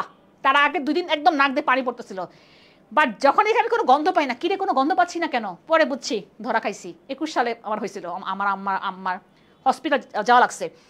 তো স্বাস্থ্যসেবার কিন্তু আমার এই করোনার সময় খুব চলছে 1, 62, 63। তাহলে বাকি রইল কি? 1, 61, 63 সাথে আমি আরেকটা যোগ করব 102। আমাদের বাংলাদেশে আরেকটা বড় ঘটনা কি হয়? Fire service. আগুন, তাই না? আগুন লাগে আমার না, অনেক জায়গায় আমাদের আগুন লেগে যায়। সো তখন তুমি ফায়ার সার্ভিসে ফোন করবা, 2টা নাম্বার দেওয়া আছে, 102 102, আর এটা কি 1, 61, 63। এটা কি কইছি? 1, 62, 63। তোমার জ্বর হলে ফোন দাও এখনই 1, 62 দেখবা ফোন ধরবে, ডাক্তাররাই ফোন ধরবে। 1, 62, 63 তুমি কোনো স্বাস্থ্যসেবার জন্য ফোন দিবা। আর যদি ধরো কোনো আগুন লাগলো তাহলে ফোন দিবা হয় 102, না হলে 1, 61, 63। এভাবে বলবা 1, 61, 63। আর ধরো জরুরি সেবা, ধরো কোথাও কোনো খারাপ কোনো কিছু ঘটনা করছে, পুলিশকে ফোন করতে হবে, তুমি এখানে ফোন করবা 999। এটা বিদেশে 911, আমাদের বাংলাদেশে 999। ইস, খালি চাপাবাস। হ্যাঁ, খালি এখানে চাপাবাস দেখি কমেন্ট করতেছে। হ্যাঁ, দিয়ে দিব, ক্লাসের PDF দিব। আমি কলকাতা থেকে। ওরে বাবা, সিরিয়াসলি নাকি চাপাবাজি করতেছো? উগান্ডা, অর্থাৎ তোমরা শয়তানি করতেছো। তাহলে এই দেখো, এই কয়টা প্রশ্ন পরীক্ষা কিন্তু আসতেছে। তুমি প্রিভিয়াস ইয়ারে তোমাদের বই পাইছো না, দেখবা যে তুমি এই টপিক থেকে প্রশ্ন আসে। জরুরি সেবা, হ্যাঁ টপিক আমার বই তো দেখবা, আমি দিয়ে দিচ্ছি। জরুরি সেবার জন্য হেল্পলাইন নাম্বার, এগুলো কি নাম্বার? হেল্পলাইন। তোমার নিজেরও কাজে লাগবে, স্ক্রিনশট নিয়ে রাখো। Helpline number. আমাদের তো দেখো না, এই যে হঠাৎ করে কোনো জায়গায় আগুন লেগে যায়, আগুন লেগে আমাদের অনেক ঘটনা ঘটছে, খারাপ ঘটনা, তাই না? সো ফায়ার সার্ভিস হচ্ছে কি আমাদের জানা উচিত, তোমার নিজের জন্য জানা উচিত। নাম্বারটা সেভ করে রাখো। খালি ময়না পাখির নাম্বার সেভ করলে হবে না, এই নাম্বারগুলো সেভ করে রাখো। এগুলো আমাদেরকে কি আমাদের জন্য খুবই জরুরি। তাহলে আমার অ্যান্সারটা কি ছিল? এইটা। তাহলে আমি এখানে দাগাই দিই 1, 61, 52। ঠিক আছে। 2024 সালে, আবারও সাম্প্রতিক 2024 সালে জলবায়ু পরিবর্তন সম্মেলন, কোপ। এই কোপ মানে এই কোপ না, কোপাকুপি না কিন্তু, হ্যাঁ, কনফারেন্স অফ দ্য পার্টিস। এই যে এটা বুঝছো, তোমার কোপ মানে বলে কোপ দিমু, হ্যাঁ, কোপ মানে এই কোপ 29। আমার 29তম সম্মেলন হয়েছে। জলবায়ু পরিবর্তন সম্মেলনকে আমি কনফারেন্স অফ দ্য পার্টিস কোপ 29 কবে হয়েছে? এটা 24 সালে। প্রতি বছর আমার এই কোপ 29 সম্মেলনটা হয়। এখন আমার কোপ 29 সম্মেলনটা কবে হয়েছে সেটা লাস্ট আমি কি বললাম, বছরে। তার মানে কোপ 29 হয়েছে 24-এ। তাহলে নেক্সট কি হবে বলো? কোন কোপ হবে? কোপ 30 এই বছর হবে, তাহলে 25-এ হবে। তাহলে বলো। আরে আপনার নাম্বার দেন, সেভ করে রাখি, মাইট দিব, বুঝছো? হোয়াট ইজ ময়না পাখি? আহারে, আরাফাত মানে কিছুই জানে না, ঢং। নাজমুল বলে প্যারিসে। নাজমুল প্যারিসে না। আচ্ছা, আমি একটা দেশের নাম বলি, সেই দেশের রাজধানীতে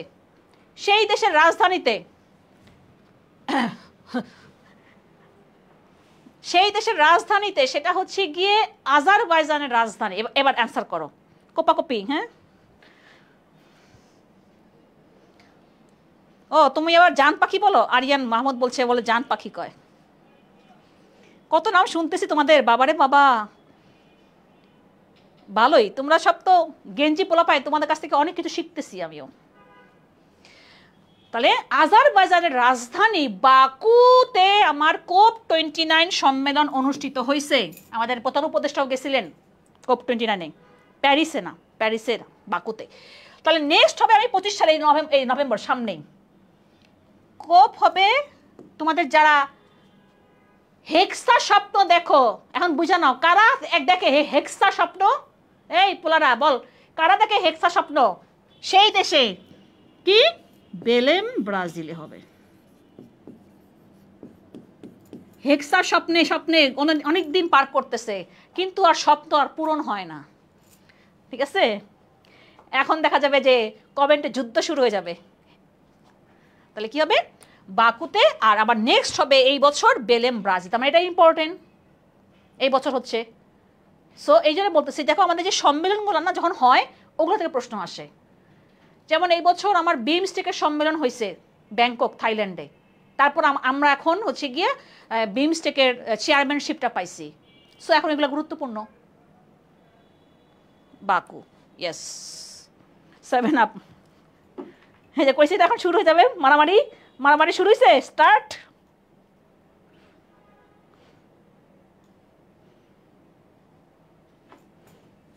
আচ্ছা, তাহলে গেল আমার কোপ। এগুলা এই জন্য কোপ থেকে প্রশ্ন আসে। আচ্ছা, আরেকটা প্রশ্ন বলি, যদি বলে যে কোপ কোপ কিসের সাথে সম্পর্কিত, আর দেখবা আর 22 দেশে মানে এরকম আসছে কোপ নিয়ে, জলবায়ু পরিবর্তন নিয়ে সম্পর্কিত, জলবায়ু পরিবর্তন সম্মেলন নিয়ে সম্পর্কিত। সো জলবায়ু পরিবর্তন আমাদের একটা অ্যালার্মিং বিষয় পুরো পৃথিবীর জন্য। আর আমরা যারা তোমার একটু নিচের দিকের দেশ, নিচের দিকে মানে আমরা তো ভাটির দিকের দেশ, তাই না? আমরা জলবায়ু পরিবর্তন হলে আমরা জানি সমুদ্রের উচ্চতা বেড়ে যাবে, বেড়ে গেলে আমরা ডুবে যাব, এরকম আর কি। সো এই জন্য কিন্তু এই জলবায়ু পরিবর্তন সম্মেলনে দেখা গেছে আমরা কিন্তু সবসময় বাংলাদেশ অ্যাটেন্ড করি। তাহলে এটা কি জলবায়ু পরিবর্তন সম্পর্কিত সম্মেলন, কোপ। ঠিক আছে, 29 মানে 29তম সম্মেলন হয়েছে, আগামী হবে 30তম। বুঝা পড়ো, খালি এটা না বুঝা মুখস্থ করো না আবার। নেক্সট, কোন মুঘল সুবেদার, ইতিহাস পাইছে এতক্ষণে, কোন মুঘল সুবেদার ঢাকাকে বাংলার রাজধানী করেন? বলো। ফিরবে কবে, ফিরবে রে রমজান? 7 আপ কি? এই যে আমাদের আরাফাত খান শিওর ব্রাজিল করে, আমাদের আরাফাত খান শিওর ব্রাজিল করে।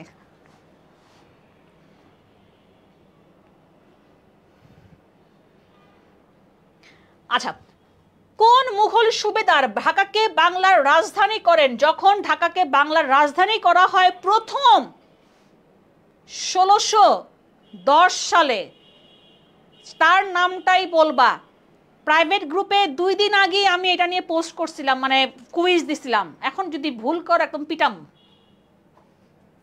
নেক্সট ওয়ার্ল্ড ফিরবে, সেটাই কইছি না, মারামারি শুরু হয়ে যাবে। কমেন্টে মারামারি শুরু হয়ে গেছে, বুঝছো? আসো, আমরা জানি 1610 সালে ঢাকা প্রথম বাংলার রাজধানী হয়।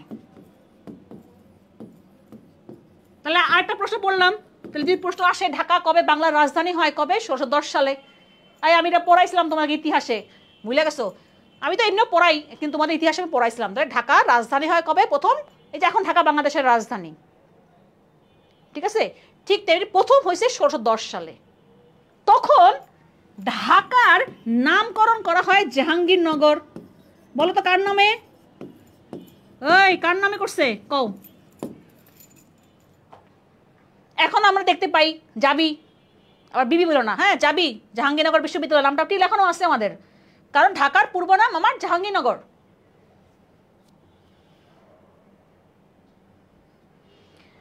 আরে আরাফাতে কমেন্ট তানভীর স্যারের পেজে, এটা দেখতে পাচ্ছ না? আপু আমার মতো না Argentina support, yes yes yes অবশ্যই। তাহলে বুঝতে পারছো 7 আপ যখন কইছি, ব্রাজিলে যখন আমি কইছি স্বপ্ন দেখে আর হয় না, তাহলে বুঝতেই পারতেছো অপোজিট তাহলে কি হবে, আর্জেন্টিনাই হবে। ভাই আমি ফুটবল কম দেখি, আমার ক্রিকেট পছন্দ, বাট ফুটবল দেখি আমি সিজনাল ফুটবল দেখি, মানে ওই যে বিশ্বকাপ দেখি আর কি, ফিফা বিশ্বকাপ ফুটবল।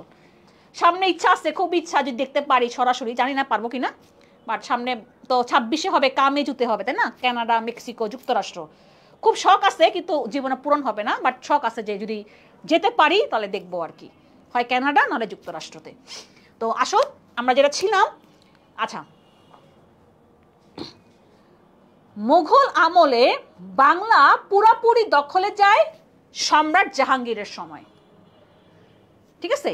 তো তখন উনি এই বাংলাকে, এখন দেখো দূর, দিল্লি অনেক বহু দূর, দিল্লি থেকে তো শাসন করা একটু কষ্ট, তাই না? তখন উনি বলল সুবেদার পাঠালো, সুবেদার, এই যে সুবেদার শাসনকর্তা, যে যাও তুমি বাংলাকে দেখাশোনা করো। আমাদের বাংলার প্রথম সুবেদার ইসলাম খান, উনি আসলেন ঢাকায়, মানে বাংলায় আসলেন, আসার পর ঢাকাকে প্রথম বাংলার রাজধানী করলেন এবং ঢাকার নাম চেঞ্জ করলেন জাহাঙ্গীরের নামে। কারণ তখন কে ছিল? সম্রাট জাহাঙ্গীর। কবে? 1610 সালে। তাহলে কি হবে?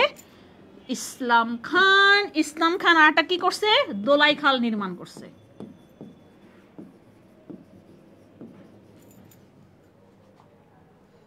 মীর জুমলা পড়বো আমরা, ঢাকা গেট নির্মাণ করছে। দেখতে চাও ছবি? তাহলে তোমাদেরকে ছবি পোস্ট করবো না এতে, প্রাইভেট গ্রুপে। মীর জুমলা ঢাকা গেট নির্মাণ করে আমাদের ঢাকাতে, আমাদের দোল চত্বরের সামনে একটা দেখবা সুন্দর গেট আছে একটা, এখন এটাকে সুন্দর সংস্কার করছে। হ্যাঁ, ওইটা আমাদের বানাইছে কি? মীর জুমলা। তার ওটার সামনে কামান দেওয়া আছে, মীর জুমলার কামান। তাহলে এটা কি হবে? সেটা ইসলাম খান হবে অ্যান্সার।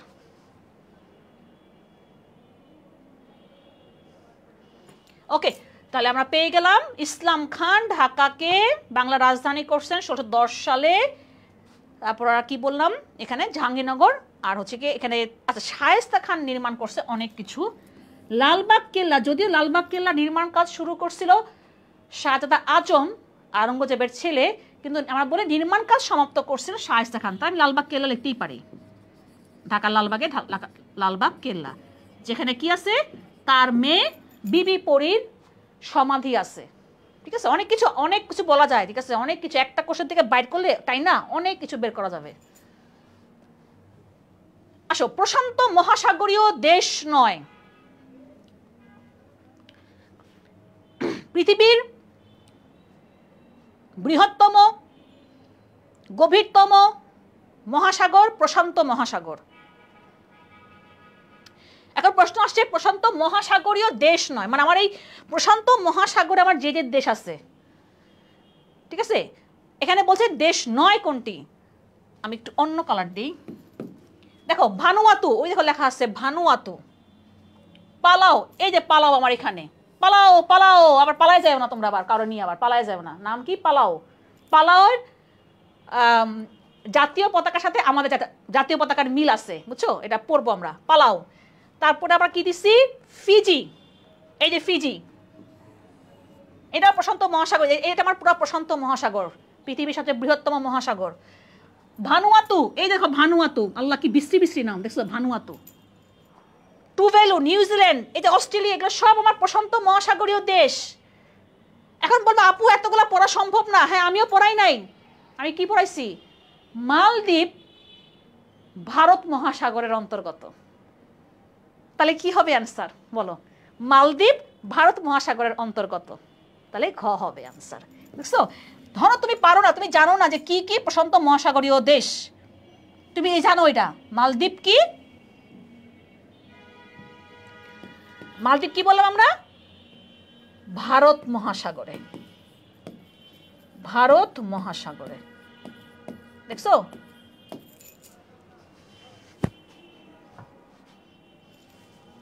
ক্লিয়ার? ও সবাই আমার আগেই মালদ্বীপ লেখা হলাইছে, বাহ সেই। কমেন্ট সেকশন বন্ধ তো করলে তোমরাই তো বলবা আমরা কেমনে অ্যান্সার করব। সমস্যা তো এটাই, পেজে না কিছু আউল ফাউল থাকবে কমেন্ট, এগুলাকে ইগনোর করবা, এটাই সমস্যা, বুঝছো? তোমাদেরকে আমি আর কিছু বললাম না, থাক।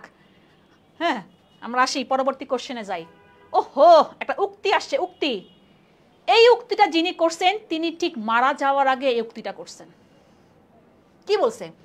I to die and you to live, which is better only God knows. আমি মরবো, তুমি বাঁচবা, কোনটা বেটার সেটা উপরওয়ালা জানে। এই কথাটা উনি মারা যাওয়ার আগে এই উক্তিটা করে গেছেন। তাহলে তো বলো তো দেখি কি। ওই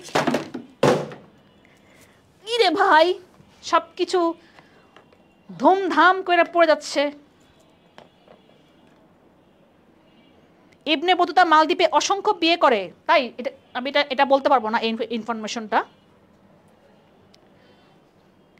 ম্যাম ভাত খাবো? খাইতে মানা করছে কে? তুমি খাও আর আমার ক্লাস করবা, সমস্যা তো নাই, তোমার তো প্রবলেম নাই। তুমি খাইতে খাইতে শুইতে শুইতে বসতে বসতে আমার ক্লাস করবা, প্যারা কই? দেখো এই কথাটা আমরা জানি যে সক্রেটিসকে কি বিষ পানে তাকে হত্যা করা হয়েছে না? হেমলক বিষ পানে তাকে হত্যা করা হয়েছে না? ওই যে তার আগে উনি এই কথাটা বলছিলেন। তাহলে কি হবে? সক্রেটিস। ঠিক আছে, সক্রেটিস।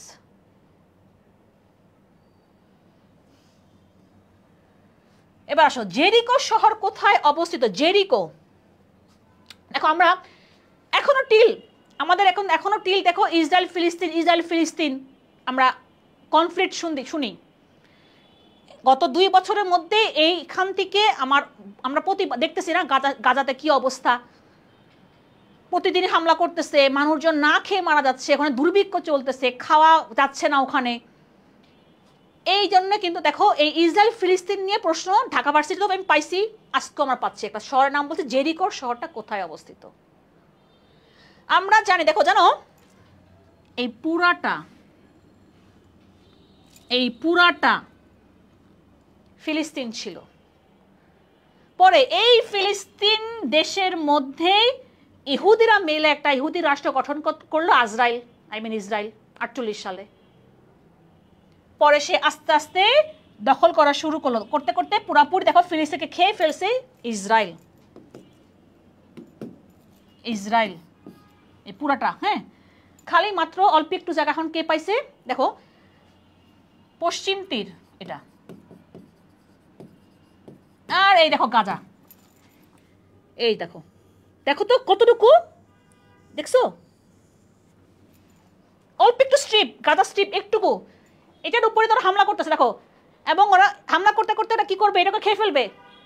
হামলা করতে করতে ওরা এটাকেও খেয়ে ফেলবে, গাজাকেও খেয়ে ফেলবে এরা। এই অন্য গাজা না কিন্তু, আবার এই জায়গার নাম কইছি পোলাপাইন, অন্যদিকে যাবি না কিন্তু, খবরদার। তাহলে এই যে গাজা স্ট্রিপে দেখো এটাও আস্তে আস্তে দেখবার এটাকে খেয়ে ফেলতেছে, দেখো অল্প একটু জায়গা। আর এইটুকু পশ্চিম তীর, এইটুকুই আমার রয়েছে ফিলিস্তিন। তার মধ্যে এখানেও কিছু জায়গায় ইসরায়েল আছে, যে বেথেলহাম, এগুলো জেরুজালেম সব ইসরায়েল নিয়ে নিছে, হেব্রনটা পড়ছে আবার এর মধ্যে। এই যে আমার জেরিকো সিটি। তাহলে কি হবে অ্যান্সার? বলো তাহলে কি হবে অ্যান্সার?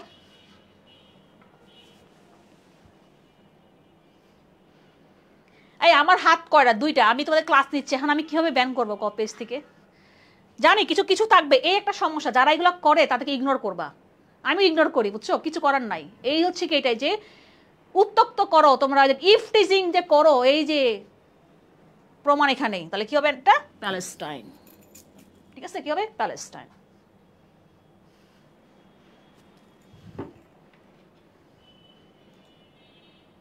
অনেক ইতিহাস ফিলিস্তিনের অনেক ইতিহাস, সব তো পড়া সম্ভব না, তাই না? আমরা তারপরে পড়বো।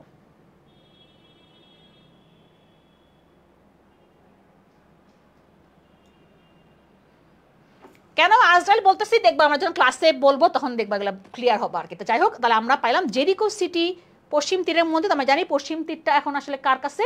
ফিলিস্তিন। তার জন্য এখানে অ্যান্সারটা কি? ফিলিস্তিন, প্যালেস্টাইন সেম কথা। ইংলিশে আমরা উচ্চারণ করি প্যালেস্টাইন, যেমন মিশর, ইংলিশে আমরা ইজিপ্ট, এখানেও তাই প্যালেস্টাইন অথবা ফিলিস্তিন। ফিলিস্তিন নিয়ে আরেকটা প্রশ্ন আসছে দেখবে এখনই, 22 নম্বর না? আসো, ফ্যাসিবাদ কত ক্লাসে পড়াইছি আমরা, এটা আমি পড়াই ফেলছি। ফ্যাসিবাদ শব্দটি কোন ভাষা থেকে আসছে? আমি গতবারও 24-এর অ্যাডমিশনে ক্লাস নেওয়ার সময় বলছিলাম, দেখো ফ্যাসিস্ট কথাটা আমরা বারবার বলতেছি, এখান থেকে প্রশ্ন আসবে। ঠিক তাই প্রশ্ন আসছে একদম প্রতিটা অ্যাডমিশন আমি দেখছি। আমি হাসি, জানা কথা আসবেই। ফ্যাসিজমের প্রবর্তক কে? আমরা আগের দিন পড়ছিলাম, ফ্যাসিজমের প্রবর্তক কে? ফ্যাসিজমের প্রবর্তক আগের দিন পড়ছিলাম আমরা, বলো প্রবর্তক মুসোলিনি। বাড়া কোন দেশের? মুসোলিনি। আমরা ইতিহাসে অনেক পড়ছি ওনাকে নিয়ে, তাই না? ইতিহাসে ডিটেলস পড়া হয়েছে, কিন্তু এত ডিটেলস পড়া লাগে না। তোমরা যারা পড়ছো না ইতিহাসে, অনেক ডিটেলস পড়ছো, হিটলার নিয়ে পড়ছো, মুসোলিনিকে নিয়ে পড়ছো, এত কিছু পড়া লাগে না, আমরা খুব কম পড়বো। আমরা জানি মুসোলিনি ইটালির, সেকেন্ড ওয়ার্ল্ড ওয়ারে তাকে হত্যা করা হয়, তাই না? সেকেন্ড ওয়ার্ল্ড ওয়ারে সে ছিল যুদ্ধের পক্ষে, হিটলারের বন্ধু, ঠিক আছে? তাহলে যেহেতু আমরা বলতেছি ফ্যাসিজমের প্রবর্তক মুসোলিনি, তার মানে এই ফ্যাসিবাদ কথাটা আসতেছে কি? ইটালীয় ভাষা থেকে, ফ্যাসিওস উচ্চারণটা আমরা পড়ছিলাম। ঠিক আছে, রাশিয়া না, মুসলিন রাশিয়া না।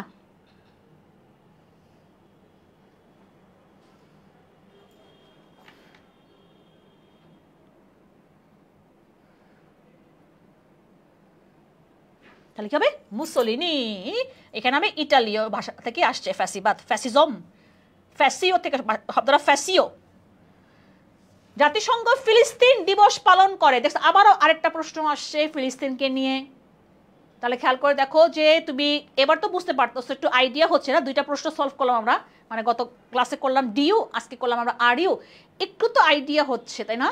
যে প্রশ্নগুলো দেখা যায় আমাদের কারেন্ট নিউজ থেকে প্রশ্ন আসেই, মাস্ট আসবেই। তুমি এদিক ওদিক হইলো দেখো, আজকে প্রায় এখানে 24টা কোশ্চেনের মধ্যে আমার প্রায় মনে হয় 7 থেকে 8টা প্রশ্ন ছিল সাম্প্রতিক কারেন্টে। বেনিতো মুসলিনি, এটা কি হবে অ্যান্সার বলো? ফিলিস্তিন দিবস পালন করে কবে জাতিসংঘ?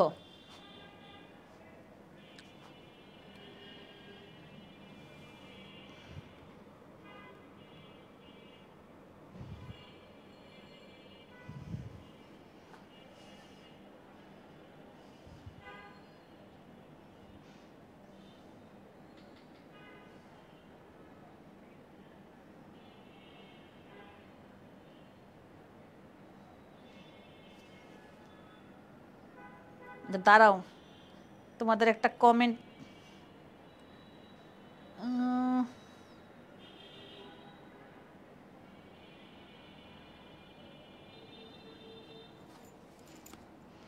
জাতিসংঘ ফিলিস্তিন দিবস পালন করে কবে?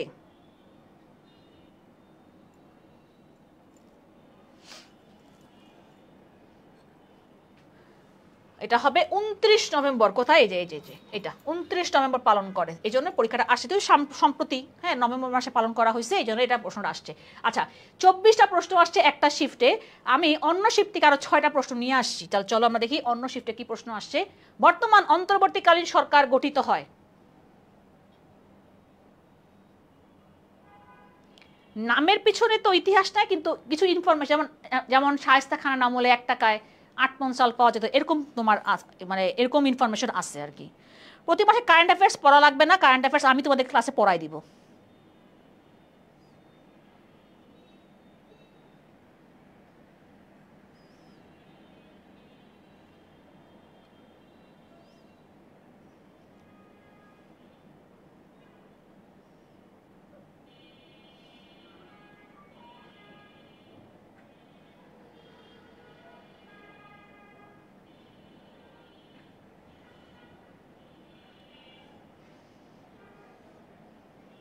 ওকে, কি বলছে? বর্তমান অন্তর্বর্তীকালীন সরকার গঠিত হয় কবে? আচ্ছা আমরা জানি যে 5ই অগাস্টে যখন আপাজান পালায়ে গেল,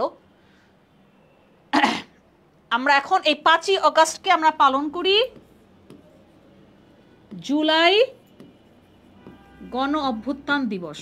একটা তো পড়লাম না, 16ই জুলাইতে পড়লাম আমরা শহীদ আবু সাইদ দিবস। এটা কি জুলাই গণ অভ্যুত্থান দিবস, দেখছো? অভ্যুত্থান দিবস 5 জুলাই, সরি 5 আগস্ট। বন্ধ পাইছি আমরা এবার 5 আগস্টে। তারপর তো পালাই গেলাম, আমরা সবাই খুশি, তাই না? আমরা সবাই রাস্তাঘাটে নামছি 5ই আগস্টে। 6 আগস্টে রাষ্ট্রপতি সংসদ ভেঙে দেন, কারণ আমরা জানি যে জানুয়ারি মাসে আমাদের নতুন সংসদ বসতো, মানে নির্বাচন হওয়ার পর তো আমরা সংসদে বসছি, তাই না? আমাদের 12তম জাতীয় সংসদ ছিল, সংসদ ভেঙে দিল কে? রাষ্ট্রপতি। তাহলে আমাকে বলো জাতীয় সংসদ অধিবেশন কে ভেঙে দেন? অ্যান্সার করো কি হবে? তাহলে ভেঙে গেল সংসদ, সরকার নাই, এমনি নাই। আমরা জানি 8ই অগাস্টে আমাদের যে এখন অন্তর্বর্তীকালীন সরকার চলতেছে তারা শপথ নেন, অধীনে গঠিত হয়। তার মানে আমার অন্তর্বর্তীকালীন সরকার গঠিত হয়েছে কবে? 8ই অগাস্ট 2024 সালে। এই জন্য আমরা 8ই অগাস্ট পালন করি নতুন, আজকে আমাদের মানে দিছে নতুন বাংলাদেশ দিবস।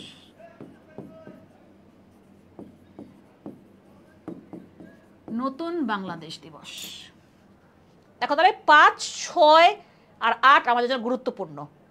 5 তারিখে আমরা বললাম যে আমরা নাম দিলাম কি জুলাই গণ অভ্যুত্থান দিবস, গণভবনের পতন হইল। 6 তারিখে কি বললাম আমরা? রাষ্ট্রপতি সংসদ ভেঙে দিচ্ছেন, রাষ্ট্রপতি এটাই করেন, সংসদ অধিবেশন আহ্বানও করেন, ভেঙে দেন, মুলতবি ঘোষণা করেন রাষ্ট্রপতি। দেন আমরা 8 তারিখে, কারণ কেন দেরি হইলো বলি একটু তাহলে, কেন দেরি হইলো, যেহেতু আমরা ডক্টর মোহাম্মদ ইউনূসকে আমাদের প্রধান উপদেষ্টা বানাবো, উনি ছিলেন প্যারিসে, ওই যে তোমরা দেখলে না অলিম্পিক, প্যারিস অলিম্পিকে ছিলেন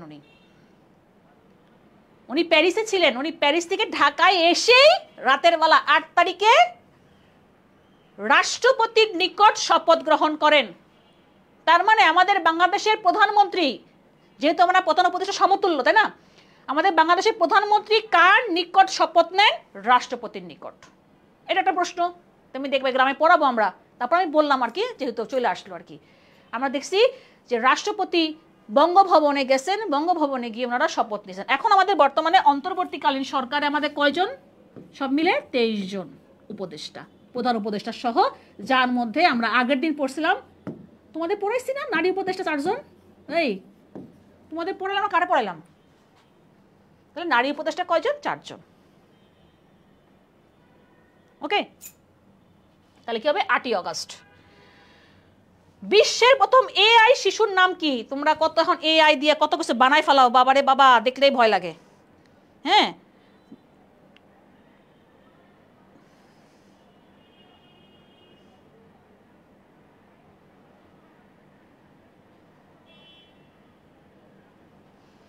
এআই, আর্টিফিশিয়াল ইন্টেলিজেন্স, তারা তোমরা এখন কত কিছু বানাই ফেলাও। দেখো একটা শিশু বানাইছে, শিশু, হ্যাঁ, কে বানাইছে? কোন দেশ বানাইছে? বলো তো কি হতে পারে? কোন দেশ বানাইতে পারে? না, এটা দিই, চীন বানাইছে, চীন। বলো নাম কি? এই শিশুটার নাম কি? শিশুটার নাম কি বলো?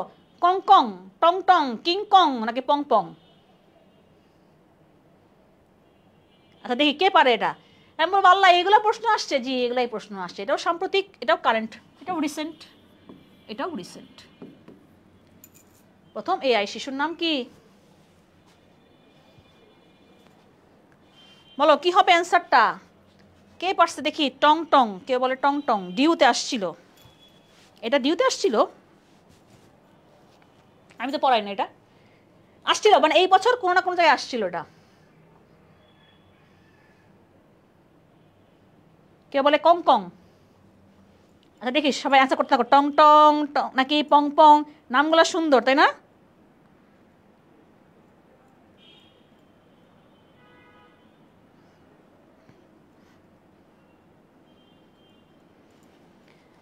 তোমরা যারা যারা বলছো টং টং, তাদেরটাই ঠিক, টং টং নাম, এই শিশুটার নাম টং টং। এবার আসো, কোন সময়কে জেন জি ধরা হয়? জেন জি, জেনারেশন জেড।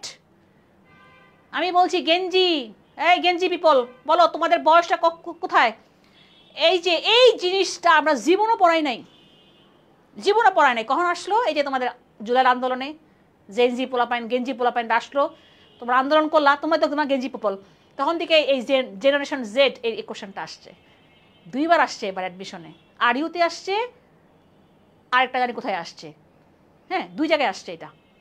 তাহলে বলো গেঞ্জি পিপল, তোমরা বলো তোমাদের বয়সের মানে এটা বলো, তোমাদের কোন কোন বয়সের মধ্যে হইলে আমরা তোমাকে বলি তোমরা গেঞ্জি পিপল। আচ্ছা 97 থেকে 12। কিংকং, এই কিংকং, কিংকং তো সিনেমার নাম না একটা, হ্যাঁ বলো জেনজি, এই গেঞ্জি পিপল, তোমরা তো গেঞ্জি পিপল, বলো তোমরা কি কোন এতে আসো এখন বলো? জেনারেশন জেড, এখন তোমাদেরই দিন, তোমাদেরই দিন। হ্যাঁ আমরা জানি যে গেঞ্জি পিপল হচ্ছে গিয়া 97 থেকে 2012, এইটা 97 থেকে 2012 পর্যন্ত আমরা এটাকে কি বলি? জেনারেশন জেড, ঠিক আছে, জেন জি। এটা ভুল করবা না নাকি? বিশ্বের কোন দেশ গ্রামীণ ব্যাংকের আদলে ক্ষুদ্র ঋণ দেয়? আমরা জানি যে ক্ষুদ্র ঋণ দেওয়া যেটা, হ্যাঁ এটা গ্রামীণ ব্যাংক থেকে শুরু হয়েছে। আমরা বললাম যে গ্রামীণ ব্যাংক 1983 সালে আত্মপ্রকাশ করছে। এবং এই যে গ্রামীণ ব্যাংকের আদলে ক্ষুদ্র ঋণ কোন দেশে প্রথম শুরু হয়েছে বলো? কোন দেশ হতে পারে? তোমরা মুইস কি কইছে? ইউ আর জেড জি, এখনো না বুঝা স্বর্ণা? তোমাদের এই বয়সের এইটাকে বলা হয় জেন জি, এরকম একটা এরকম ভাগ করা আছে আর কি বয়স, মিলেনিয়াম বলে, এরকম আলফা বিটা অনেক কিছু আছে এখন এসব। তাহলে এটা হবে জাপান। জাপান জাপান শুরু করছে এটা, ঠিক আছে? জাপান শুরু করছে এটা গ্রামীণ ব্যাংকের আদলে ক্ষুদ্র ঋণ। এবার আসো নোবেল বিজয়। দেখো এটা আপাতত তোমাকে দেখাচ্ছি, কিন্তু তোমরা পড়া লাগবে না। কেন 24 সাল কেন পড়া লাগবে না? কারণ আমরা এই যে 25শে অক্টোবরে, এই যে আজকে কত, আজকে তো সেপ্টেম্বর মাস, তাই না? অক্টোবরের প্রথম সপ্তাহে তুমি পেয়ে যাবা আমাদের নতুন 2025 সালের নোবেল বিজয়ী। বলা যায় না আমাদের ডোনাল্ড সাহেব পাইতে পারে আর কি, হ্যাঁ? তো ওইটা আমার ইম্পর্টেন্ট হয়ে যাবে, তখন আমার এটা পড়া লাগবে না। কিন্তু দেখো প্রশ্ন আসছে নোবেল পুরস্কার থেকে, কি বলছে? সাহিত্যে নোবেল বিজয়ী 2024 সালে কে পাইছেন সাহিত্যে নোবেল বিজয়ী? উনি দক্ষিণ কোরিয়ার, যে পাইছেন উনি দক্ষিণ কোরিয়ার।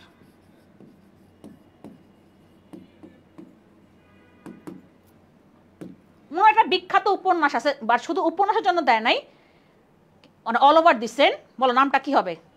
দক্ষিণ কোরিয়ার। তাহলে ওনার নাম হচ্ছে হান কাং। হান কাং উনি পাইছেন, মহিলা, একটা মহিলা পাইছেন, ওনার নাম হান কাং, দক্ষিণ কোরিয়ার। ওনার একটা বিখ্যাত উপন্যাস আছে দ্য ভেজিটেরিয়ান, বাট শুধু এই উপন্যাসের জন্য না পান নাই, অল ওভারের জন্য পাওয়া যায়, যে উনি সাহিত্যে উনি ভালো অবদান ছিল, এই কারণে ওনাকে সাহিত্যের নোবেল বিজয়ী বলছে। আচ্ছা, যখন সাহিত্যের নোবেল বিজয়ী আসলো, বলো বলো এটা বলে ফেলো তাহলে, এশিয়ার প্রথম নোবেল বিজয়ী যিনি সাহিত্যেই পাইছেন, দাও কুয়ে ফেলাইলে তো আবার বুঝেই ফেলবা। বলো এশিয়ার প্রথম নোবেল বিজয়ীকে? এশিয়ার প্রথম নোবেল বিজয়ী, উনি সাহিত্যে নোবেল পাইছেন 1913 সালে। এখন তো আরো বোঝা যাচ্ছে কি হবে।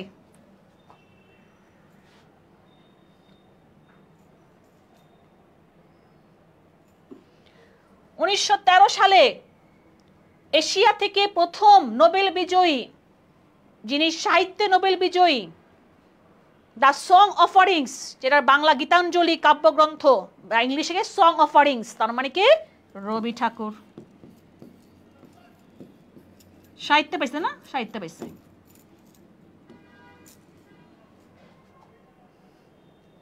রবি ঠাকুর।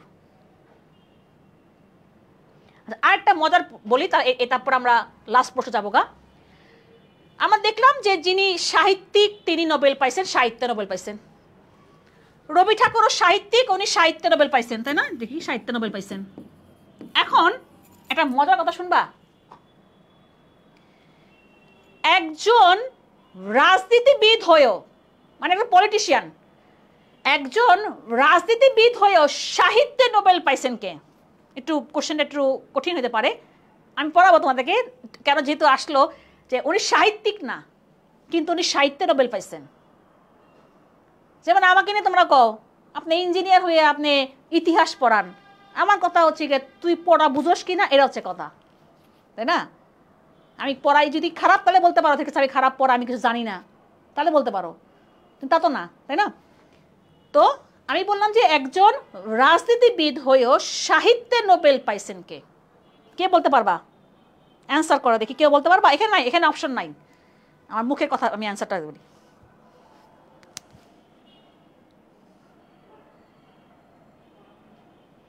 প্রশ্ন বলার আগে উত্তর আসে কেন? তোমার মনে হয় ইন্টারনেটে ঝামেলা করতেছে? ইয়েস, আকাশ বলছে, আকাশ বলছে, আর যে মাঝে জানি না, বঙ্কিমচন্দ্র। আরে না, বঙ্কিমচন্দ্র তো নোবেলই পায় নাই।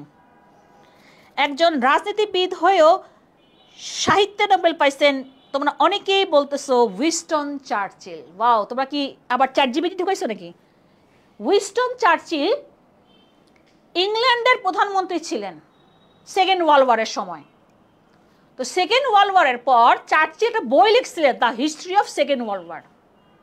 ওই বইটা লেখার জন্য উনি সাহিত্যে নোবেল পাইছিলেন। তার মানে কি, উনি কি বললাম আমি, ইংল্যান্ডের প্রধানমন্ত্রী, মানে উনি পলিটিশিয়ান, তারপরে উনি সাহিত্যে নোবেল পাইছেন।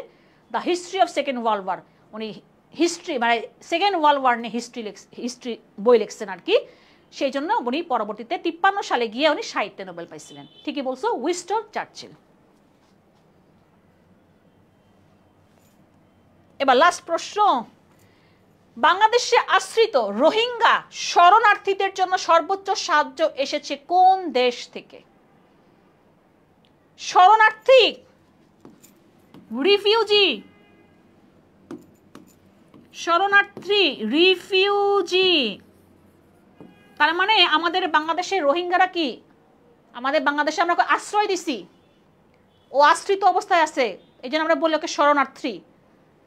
সে কিন্তু বাংলাদেশের নাগরিক না, তাকে আমি আশ্রয় দিছি, ঠিক আছে, সে আশ্রিত অবস্থায় আছে রোহিঙ্গারা। এখন আমরা জানি যে রোহিঙ্গারা বিভিন্ন জায়গায় আমাদের বাংলাদেশের, ধরো কক্সবাজারের দিকে ওরা অনেক জায়গায় কি জায়গা দখল করে আছে, তারপর ওদেরকে আমরা ভাষাঞ্চলে নিয়ে গেছি, ওখানে আমরা রাখতেছি, বিভিন্ন এনজিও টাকা পাঠাচ্ছে। কোন দেশ থেকে বেশি আসছে সেটা আমাদের প্রশ্নটা আসছে, বলো। এবার আমরা জানি, বলো আমাকে বলো, রোহিঙ্গারা কোথা থেকে আসে, কোন দেশ থেকে আসছে, বলো কোন দেশ থেকে? এটাও পরীক্ষা আসে, রোহিঙ্গারা কোন দেশ থেকে আসছে। তাহলে এটা হবে যুক্তরাষ্ট্র, আমেরিকা থেকে আমার অনেক সাহায্য আসছে রোহিঙ্গাদের জন্য। কেন জাতিসংঘের মহাসচিব রোজার সময় আসছে না, রোহিঙ্গা ক্যাম্পে গেছে, ইফতার করছে, মনে পড়ে মার্চের দিকে? তারপর কি জাতিসংঘের মহাসচিব আসছে অ্যান্তোনিও গুতেরেস, পর্তুগালের, ঠিক নাম, যুক্তরাষ্ট্র হবে। আর এরা মায়ানমার থেকে আসছে, এরা কোথা থেকে আসছে? মায়ানমার থেকে আসছে। ক্লিয়ার? আজকে ক্লাসের পড়া কতগুলো পড়াইলাম, কয়টা বাজে? ওর বাবা, যারা এখনো ভর্তি হও নাই, তোমরা এখনো 5 সেপ্টেম্বর পর্যন্ত তোমরা এই 2800 টাকাতে ভর্তি হইতে পারবা। এগুলো না অনেক কিছু বলছি, যে আর বলবো না, হ্যাঁ, বলতে বলতে বলবো আপু খালি এগুলো কইতে কইতে হয়রান হয়ে যায়, এই জন্য এটা বলবো না আর। তোমরাই বলবা আমাদের কোর্স কেমন, তোমরাই বলবা, ওকে? হ্যাঁ, মায়ানমার থেকে আসছে অ্যান্তোনিও গুতেরেস, ইয়েস। এখন আমাদের জাতিসংঘের 9ম মহাসচিব অ্যান্তোনিও গুতেরেস, বেটা কোন দেশের? সুইস। তাহলে বলো অ্যান্তোনিও গুতেরেস কোন দেশের? রাহাত আহমেদের মাথা খারাপ হয়ে গেছে, বুঝছো? নোবেলের আশায় হাসিনা রোহিঙ্গাদের জায়গা দিয়েছিল, ঠিকই কইছে, কিন্তু হামিদ কিন্তু ঠিক বলছে, আরিয়ান মাহমুদ হামিদ কিন্তু ভালোই কথা বলছে, আসলে ঠিক কইছো কিন্তু।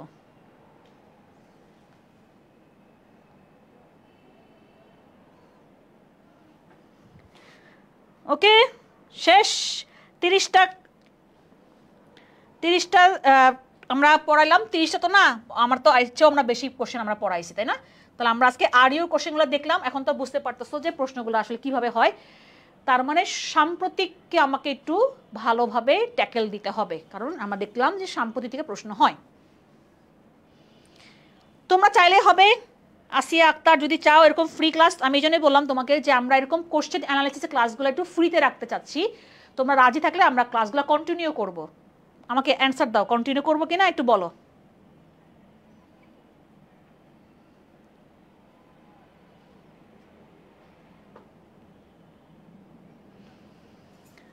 ওকে, ঠিক আছে, তাহলে ইনশাল্লাহ তাহলে আমরা আবারও এরকম চলে আসবো। কোনো ডিউর কোশ্চেন কবে দিবেন? এই রাহাত, আমাদের ক্লাস হয়ে গেছে, এখানে ডিউর কোশ্চেন অ্যানালাইসিস ক্লাসটা হয়ে গেছে, দেখো তুমি। আমার ক্লাস যেদিন শুরু হয়েছে, আমাদের যে এই রুটিন ওয়াইজ ক্লাস চলতেছে, প্রথম ক্লাসটা ওটাই ছিল, ডিউকে নিয়ে ছিল।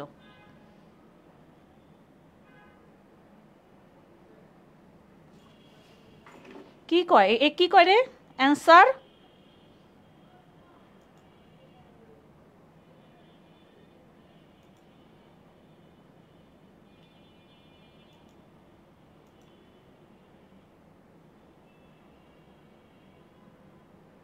প্রশ্ন অ্যানালাইসিস ক্লাসে, ঠিকই তো বলছে সাদিয়া। ওকে, সাম্প্রতিক জন্য কি কোনো বাজারে বই আসে শেষ থেকে? হ্যাঁ, বই আসে, বাট আমি ক্লাসে পড়াই দিব, সাম্প্রতিক নিয়ে কোনো চিন্তা করা লাগবে না। জেনজি মানে কি? এই আবরার ইভান, জেনজি মানে কি? জেনারেশন জেড, যারা 97 থেকে 12 সালের মধ্যে জন্মগ্রহণ করছে তাদেরকে বলা হয় জেনারেশন জেড। এভাবে করে আমাদের এরকম বিভিন্ন রকম ভাগ করা আছে, হ্যাঁ, আমাদের বয়সটা।